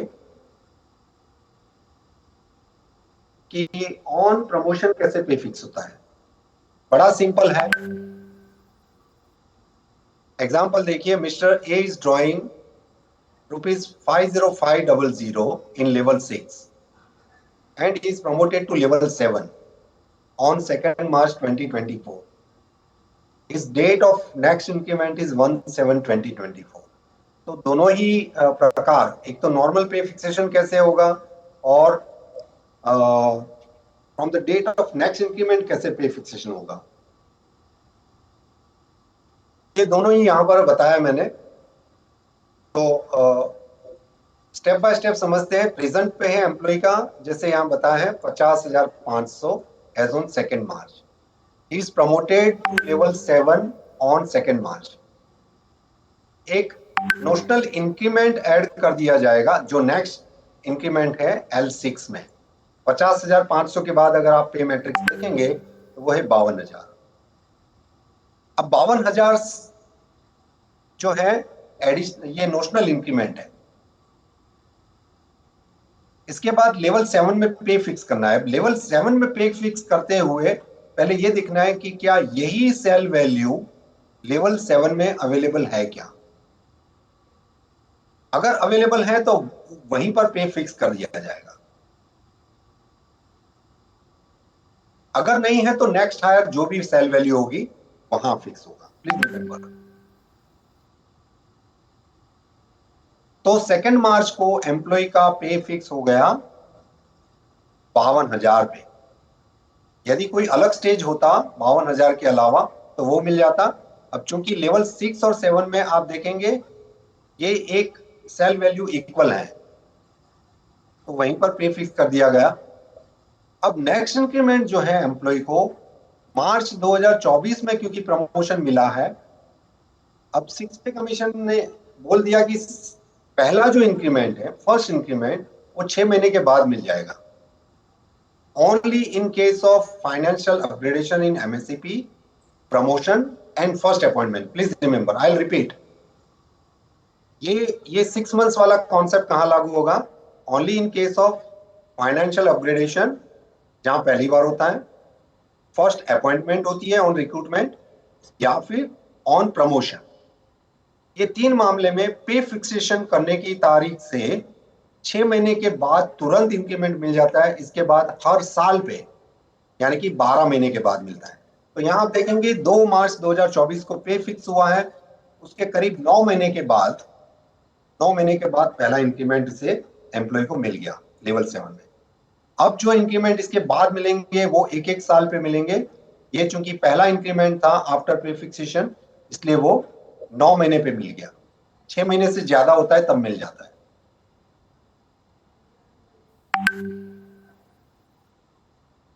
अब डेट ऑफ नेक्स्ट इंक्रीमेंट से कैसे होता है? सेम एग्जांपल लिया है। प्रेजेंट पे है 50,500। एम्प्लॉय बोलता है कि मुझे 2 मार्च 2024 से नहीं चाहिए। यहां एम्प्लॉय ने पे फिक्सेशन ले लिया 2 मार्च 2024 से।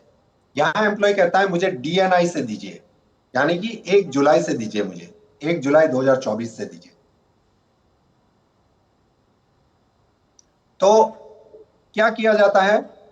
Pay to be fixed at next higher. यहां भी लोग गलती करते हैं या मिस इंटरप्रिटेशन करते हैं,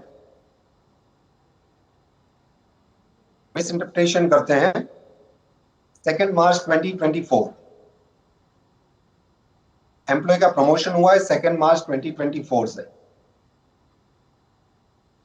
पे to be fixed at the next higher stage in the promoted level. तो इनिशियली क्या करते हैं?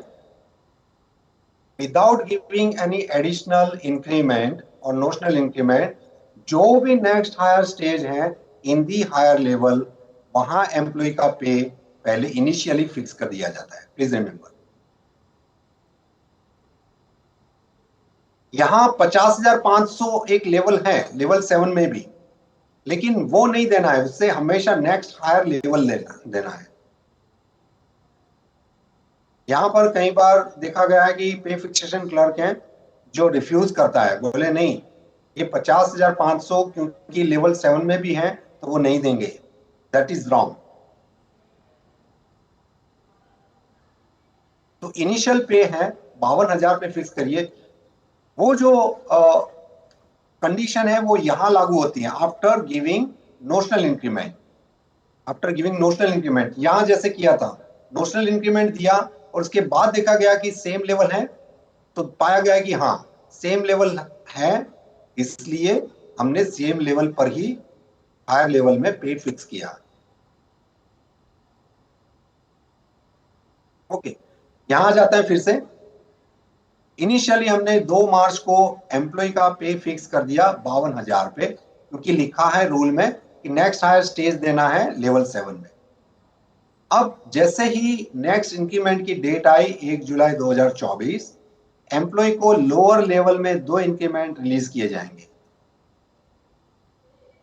तो वो 2 इंक्रीमेंट देके 50,500 के बाद, 50,500 के बाद एक नॉर्मल इंक्रीमेंट और एक नोशनल इंक्रीमेंट मिला के 53,600, 53,600 आता है।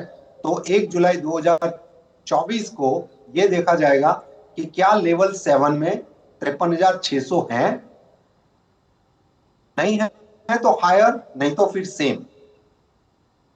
तो देखा गया कि same cell value is available in level 7, इसलिए 53,600 मिला, नहीं तो यहां पर हायर वैल्यू मिलती। और इस मामले में भी जहां एम्प्लॉय का पे 1 जुलाई 2024 को फिक्स किया है, वहां उसको पहला इंक्रीमेंट 6 महीने पूरे होते ही 1/1/2025 को मिल जाएगा, जिसपे बहुत बड़ा एक क्लैरिफिकेशन आया था और बहुत सारे पे जो है रिवाइज किए गए।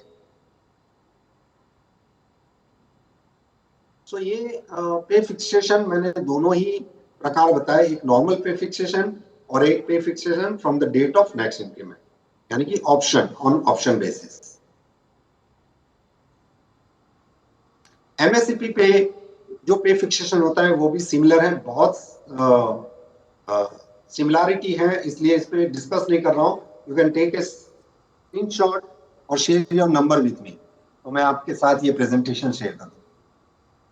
तो एमएससीपी पे और प्रमोशन में पे फिक्सेशन में कोई फर्क नहीं है। जो बेनिफिट नॉर्मल पे फिक्सेशन में है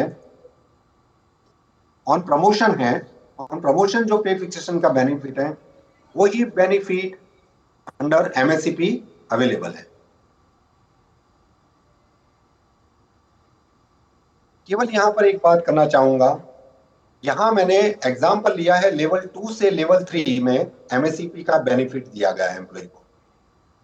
यहाँ लेवल 2 में एम्प्लॉय ये पे ड्रॉ कर रहा है और लेवल 3 में उसको एमएससीपी बेनिफिट दिया है। अब जब कभी भी उसका प्रमोशन आएगा, सपोज वो लेवल 5 में आता है, लेवल 5 में, तो लेवल 5 में जब भी प्रमोशन आएगा उसका, ये मैंने एग्जांपल लिया junior clerk to senior clerk. Junior clerk level 2 में है, अगर इसका सीनियर क्लर्क में 10 साल तक प्रमोशन नहीं हुआ तो उसे लेवल 3 दिया गया है एमएससीपी में। लेकिन 2-3 साल के बाद, 2-3 साल के बाद जब उसका लेवल 5 में प्रमोशन आया, तो क्योंकि उसे बेनिफिट ऑलरेडी मिल चुका है एमएससीपी की पे फिक्सेशन का, इसलिए अब इसको ये पे के बाद जो भी पे आता है उसका, उसके बाद इस ये पे और लेवल 5 का जो भी नेक्स्ट हायर सेल वैल्यू है, केवल वो ही दिया जाएगा और कोई पे फिक्सेशन नहीं किया जाएगा। This is the fundamental rule. Okay, सो पे फिक्सेशन इन इन शॉर्ट मैंने आपको केवल प्रमोशन का बताया है। पे फिक्सेशन में बहुत सारी बातें की जा सकती हैं, for example stepping up of पे है, देन देन इसमें भी बहुत सारे टर्म्स कंडीशंस वगैरह हैं। बट जो जनरल टर्म्स कंडीशन है स्टेपिंग अप ऑफ पे की, आपके साथ क्यों ना एक सर्कुलर ही शेयर कर दिया जाए। अभी मैं डीओपीटी का मैंने ओपन करके रखा है, बहुत इंपॉर्टेंट सर्कुलर है ये।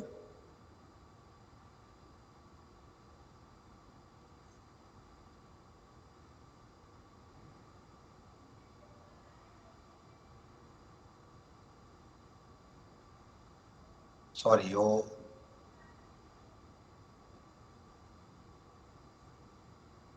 कहीं, सॉरी, आप गूगल करेंगे स्टेपिंग अप ऑफ पे तो आपको एक सर्कुलर खुल जाएगा। कम से कम 8 से 10 सिचुएशन बताई हैं अदर साइड पे कि कैसे ऐसे ऐसे मामले में स्टेपिंग अप ऑफ पे नहीं मिलेगा। आपके साथ थोड़ा सा मैं शेयर कर देता हूं, बिकॉज वो सर्कुलर मैंने शायद क्लोज कर दिया यहाँ पर, and it will take time in again opening. तो कहाँ कहाँ स्टेपिंग अप ऑफ पे नहीं मिलता, वो उसके बारे में थोड़ी सी बात करेंगे।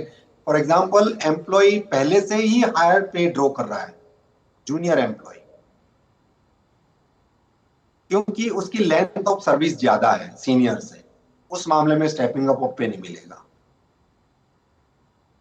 जहां सीनियर एम्प्लॉय का पे जो है because of extra ordinary leave उसका पे पुटबैक किया गया है, इंक्रीमेंट पुटबैक किया गया है, ऐसे मामले में नहीं मिलेगा। तीसरा, जहां जूनियर एम्प्लॉय को एक्सेलरेटेड कोई प्रमोशन मिला है, ऐसे मामले में नहीं मिलेगा। ऐसे कम से कम 8 से 10 जो सिचुएशन है वो बताई है। I can share with you if you want. मैंने अपना नंबर दे दे रखा है आपको।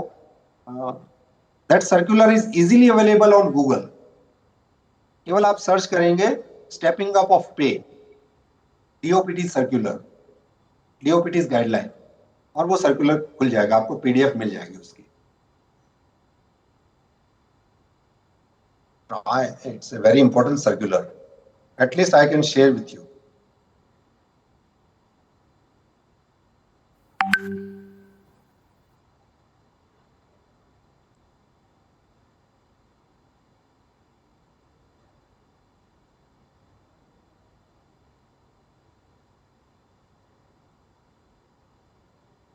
This one.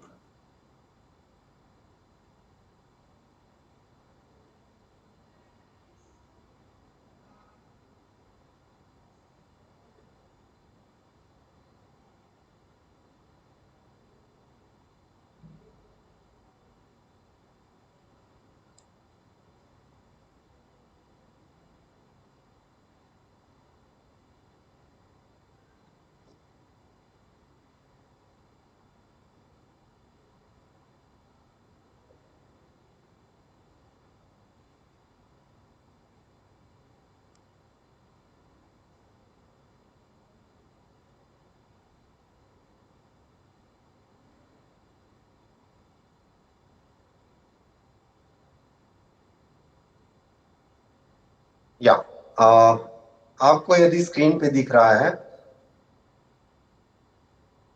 वो ये सर्कुलर है।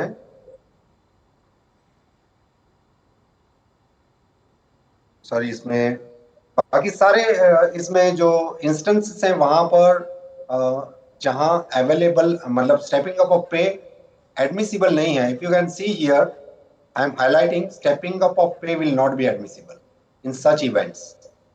A B C D E F G H, okay, A B C D E F G H, 8 ऐसे मामले हैं जहां पर स्टेपिंग अप ऑफ पे नहीं मिलता।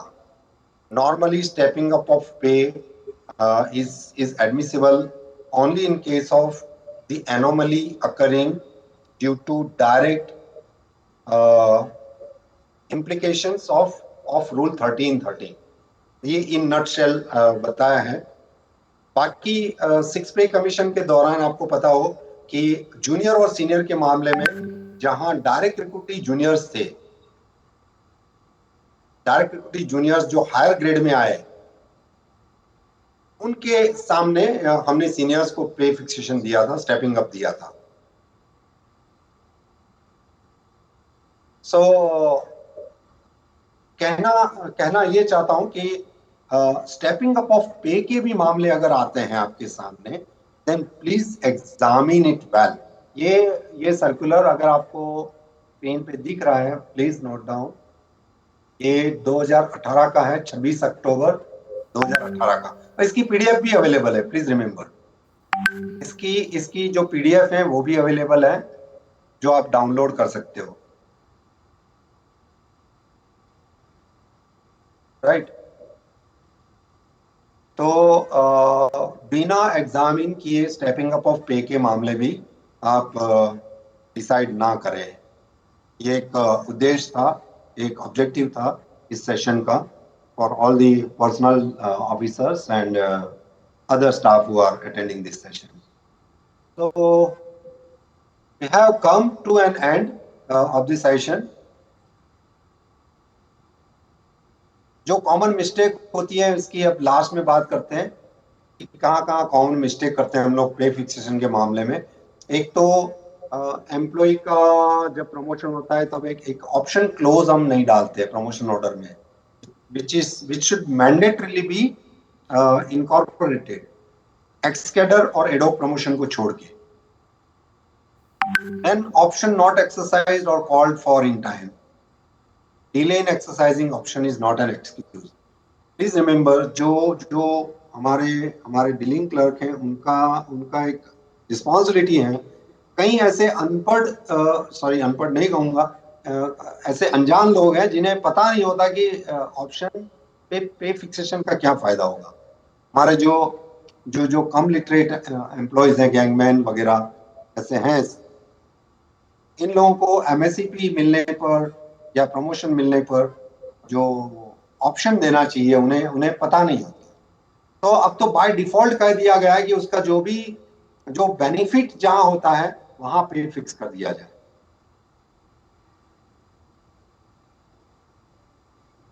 Yes, recruitment rules provides for the promotional pay fixation. Now, fixation of pay under MSCP is ignored while fixing pay on promotion. हम बात कर चुके हैं, this should not be ignored.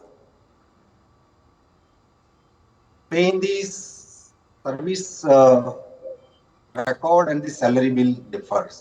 तो ये सारी मिस्टेक्स कॉमन मिस्टेक्स हैं जिसके कारण या तो ओवर पेमेंट होता है या अंडर पेमेंट होता है। There is lack of communication between the cadre clerk and the salary bill clerk, misinterpretation of rules. These are the common mistakes, these are the common problems causing either overpayment or underpayment. So thank you very much for patient hearing. It is already 5 o'clock and we have finished within the time. If you have any question, you can unmute and ask. पहले chat में देख लेते हैं।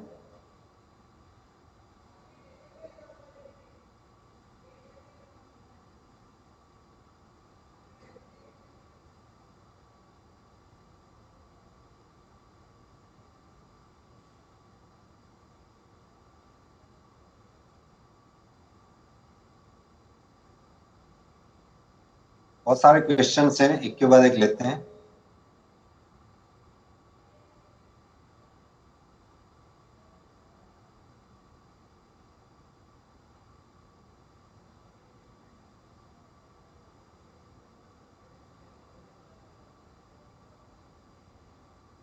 Okay, thank you. एक शिवम ने कुछ बताया है कि by RBE 35 by 2024 CEA children education allowance is 3 class before class 1.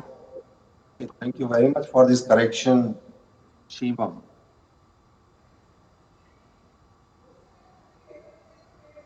फट से ओपन करके इसको चेक कर लेते हैं, एक minute.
Okay, that's correct, Shivam. Thank you. So, children education allowance is 3 plus 12 years. Thank you. Next question, RB 35 oblique 2024 के अनुसार children education allowance is admissible 3 class tyre 2 standard 1.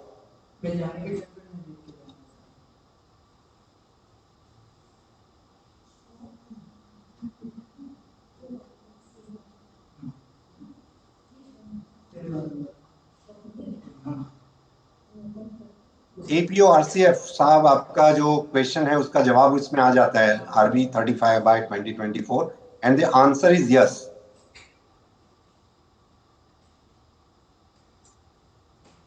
करण, जरा अनम्यूट कर देना सबको.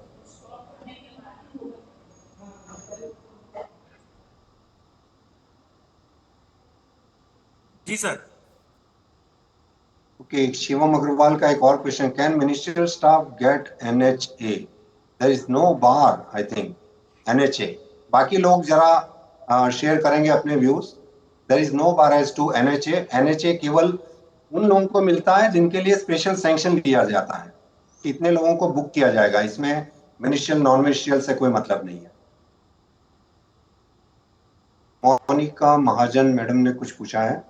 The chief nursing superintendent was getting qualification pay, but after getting promotion as ANO gazetted, does she entitled to get the same or not? I'm not sure. I'm sorry, madam. Qualification पे के बारे में अगर किसी को जानकारी है तो बताएं मोनिका मैडम को.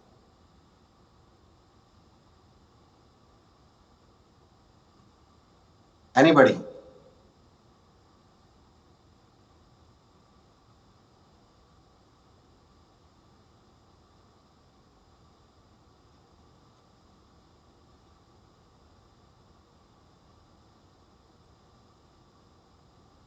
एपी और सीएफ साहब, द आंसर इज यस.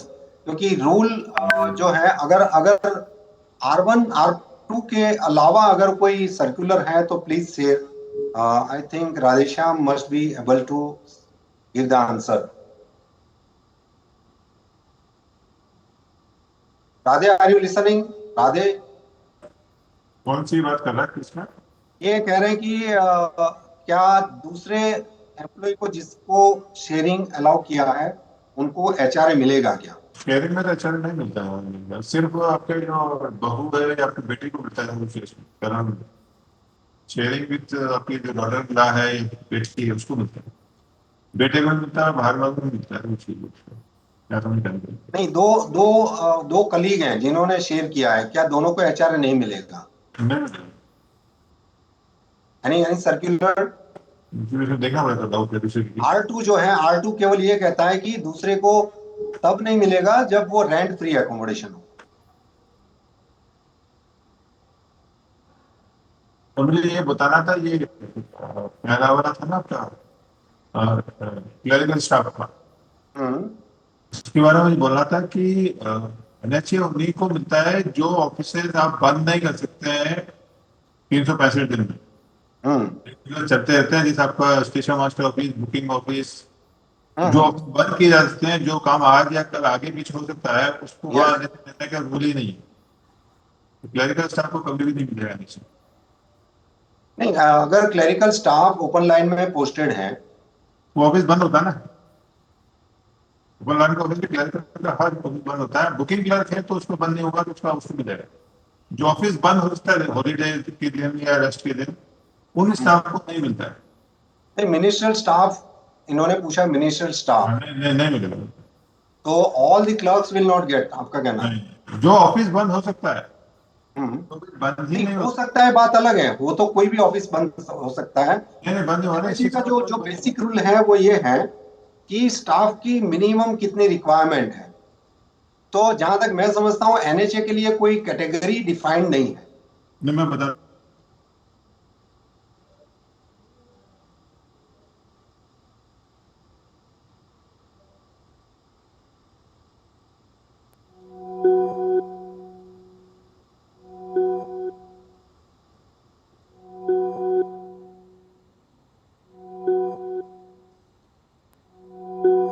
आएगा जो अलाउंस ऑफिस में प्लान काम किया जा रहा है, यदि कर्मचारी 2 या 4 माह बाद रिटायर होता है तो उसकी रिकवरी करनी है। ओ, संतोष जी ने बड़ा अच्छा सवाल पूछा है। अगर किसी के पास जवाब है तो प्लीज शेयर करो।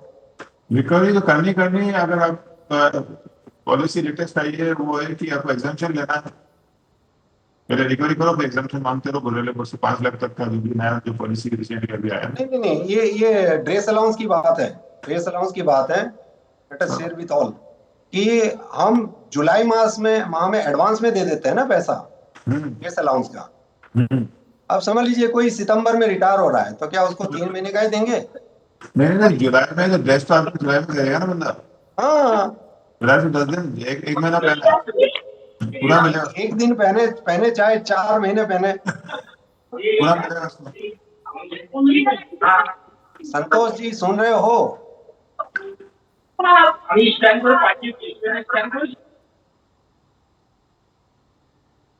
ओके, संतोष वर्मा जी ने एक और क्वेश्चन, प्रशासन के आदेश पर यदि कर्मचारी पूरे माह मुख्यालय से बाहर करता है तो क्या उसे ट्रांसपोर्ट भत्ता दे हैं? The answer is no. Santosh, Santosh सुन रहे हो भाई? अनम्यूट करो। सर अनम्यूटेड है, अपने आप को अनम्यूट अनम्यूटेड करके है बात कर सकते हैं। तो शायद संतोष वर्मा जी नहीं है। संतोष जी आपका आंसर जो है नो है, नहीं मिलेगा। मैंने बताया था कि अगर ड्यूटी पर भी एम्प्लॉय को बाहर भेज दिया है उस मामले में भी एम्प्लॉय को नहीं मिलेगा।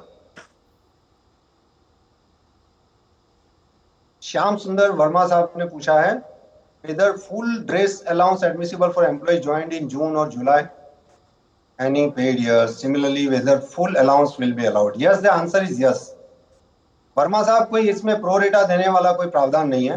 एम्प्लॉय को बस ड्रेस देना है, आप ड्रेस की बजाय आप अलाउंस दे रहे हैं, दैट्स इट। आप टुकड़े में ड्रेस नहीं दे सकते, वैसे टुकड़े में अलाउंस भी नहीं दे सकते। तो जुलाई में आपने ड्रेस अलाउंस दे दिया, अगर वो अगस्त में रिटायर हो रहा है तो हो रहा है, आपको कोई रिकवरी वगैरह करने का हक नहीं है। How pay is fixed in case of running staff is selected into the post of protocol inspector, ex-cadre post? Oh, protocol inspector, okay, protocol inspector is a non-running duty. अब ex-cadre post अगर provide करता है running allowance को भी count करने का तो इसमें रनिंग अलाउंस का बेनिफिट मिलेगा। Otherwise if I am not wrong, अभी बीच में I still remember, not wrong, I still remember कि जहां एम्प्लॉय खुद से मतलब ऑन इज ऑन किसी पोस्ट पे जाता है, किसी पोस्ट पे अपॉइंटमेंट चाहता है, ऐसे मामले में हम 30% का बेनिफिट नहीं देते हैं, बाकी सारे मामले में 30% का बेनिफिट देते हैं। कोई अगर इसमें कुछ ऐड करना चाहे तो बताएं। अभी ये रिसेंटली एक सर्कुलर इश्यू हुआ है ऑन द रनिंग स्टाफ। वो फाइनल सिलेक्शन के लिए टेम्पररी है ना, इसमें मिलेगा, तो स्टेशनरी ड्यूटी कर रहा है ना बिना चीज में, जो फाइनल जो सिलेक्शन होता है जनरल सिलेक्शन, जो फाइनल सिलेक्शन होता है बिल्डिंग से ले रहा है वहां नहीं मिलेगा। यस यस ये यस, वो सिलेक्शन पर ही था। यस, ये बिजनेस पे जाते हैं या दिस इज समथिंग डिफरेंट। ये जो एक्स कैडर पोस्ट है ना, वो दैट इज डिफरेंट। अब ये इन्होंने खुल के नहीं पूछा कि क्या 30% का बेनिफिट मिलेगा क्या। जैसे आपके नायर को पढ़ाना आ गया है 5 साल 6 साल के लिए, तुम्हारा सर्टिफिकेशन मिलेगा। आगे मनोज जी ने पूछा है if an employee is selected as JE mechanical through GDC scheme will the 30% pay element be considered for pay fixation after the completion of training? ये तो क्लियर मना किया ना, मना कर दिया इसमें, तो सिलेक्शन पे जीडीसी में तो मना कर दिया। What happened when an employee retired in ex-cadre post? Oh, इसने पूछा है दर्पा नारायण सिंह। भाई अगर एम्प्लॉय एक्स कैडर पे रहते रहते रिटायर हो गया तो एम्प्लॉय का जो पेंशन वगैरह है कैलकुलेशन तो लास्ट पेपर ही करते हैं, चाहे वो एक्स कैडर हो चाहे कैडर हो, इससे कोई फर्क नहीं पड़ता। Okay sir. अगर उसे अगर उसकी जो टर्म्स ऑफ अपॉइंटमेंट है इसमें कोई फिक्स क्या बोलते हैं टेन्योर है, तब तो बात अलग है कि टेन्योर, तब वो डिस्प्यूट खड़ा हो सकता है कि टेन्योर से पहले employee should have come back to the cadre. ऐसी कोई टर्म्स कंडीशन नहीं है, then there is no dispute. आप उसका लास्ट पेपर पूरा कैलकुलेशन करिए। ठाकुर साहब, आपको आपका जो क्वेश्चन है इसका जवाब मेरे मेरे दो लास्ट जो स्लाइड्स थे उसमें आ गया, इसलिए मैं इसको डिस्कस नहीं करता। आपने जो क्वेश्चन किया है लेवल 6, 7 एंड 8 का promotion fixation. Thank you sir, thank you. Okay, welcome.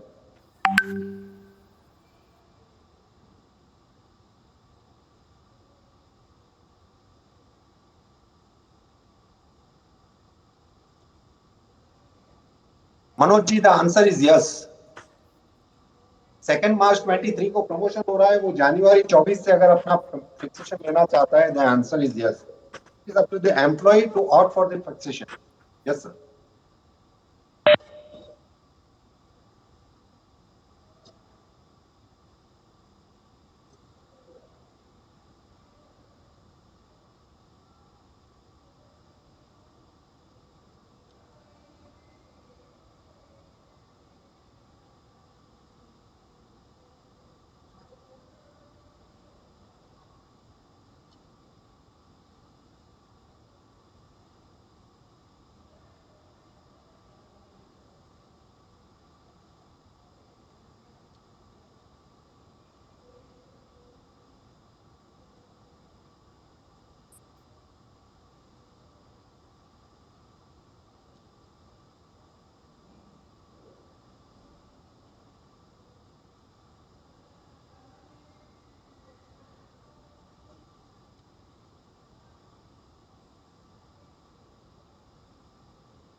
आपको म्यूट हो गया मेरे ख्याल से।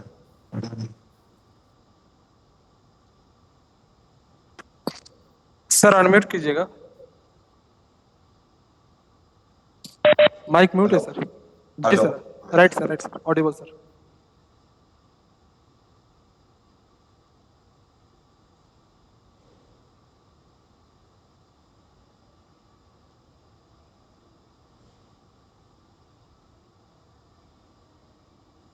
एडमिनिस्ट्रेटिव ऑफिस में एनएचए नहीं मिलता है, फील्ड ऑफिस में मिल सकता है। Yes. NDA will be paid to minister staff. Yes. A grade 1 employee is promoted as JE. The grade pay 4200 through LDC. Will their initial pay fixation after completing training be set 35,400? Will the training period be counted for the increment, raising it to 36,500?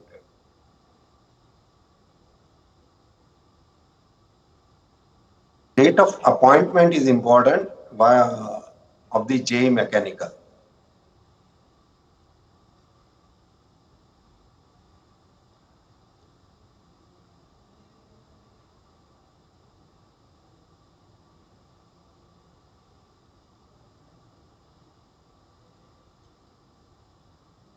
Radhe, ये last वाला question देख रहे हो? If A grade 1 employ,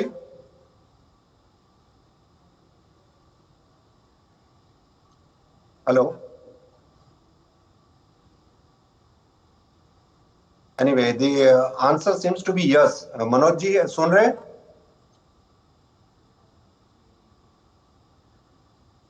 But let me check once. A grade 1 employee is promoted as J with a grade pay of rupees 4,200 through LDC, will their initial pay fixation after completing the training be set at 35,400, or will the training period be counted? I think training period counts for the increments, and therefore the answer is affirmative. Manoj ji, are you there? Manoj ji, hello. करण सबको unmute किया हुआ है? Yes sir, unmute किया हुआ है sir. Participant है अपने नहीं। आप को अनम्यूट करके बात कर सकते हैं सर। Anyway, और कोई क्वेश्चन नहीं है, so thank you very much.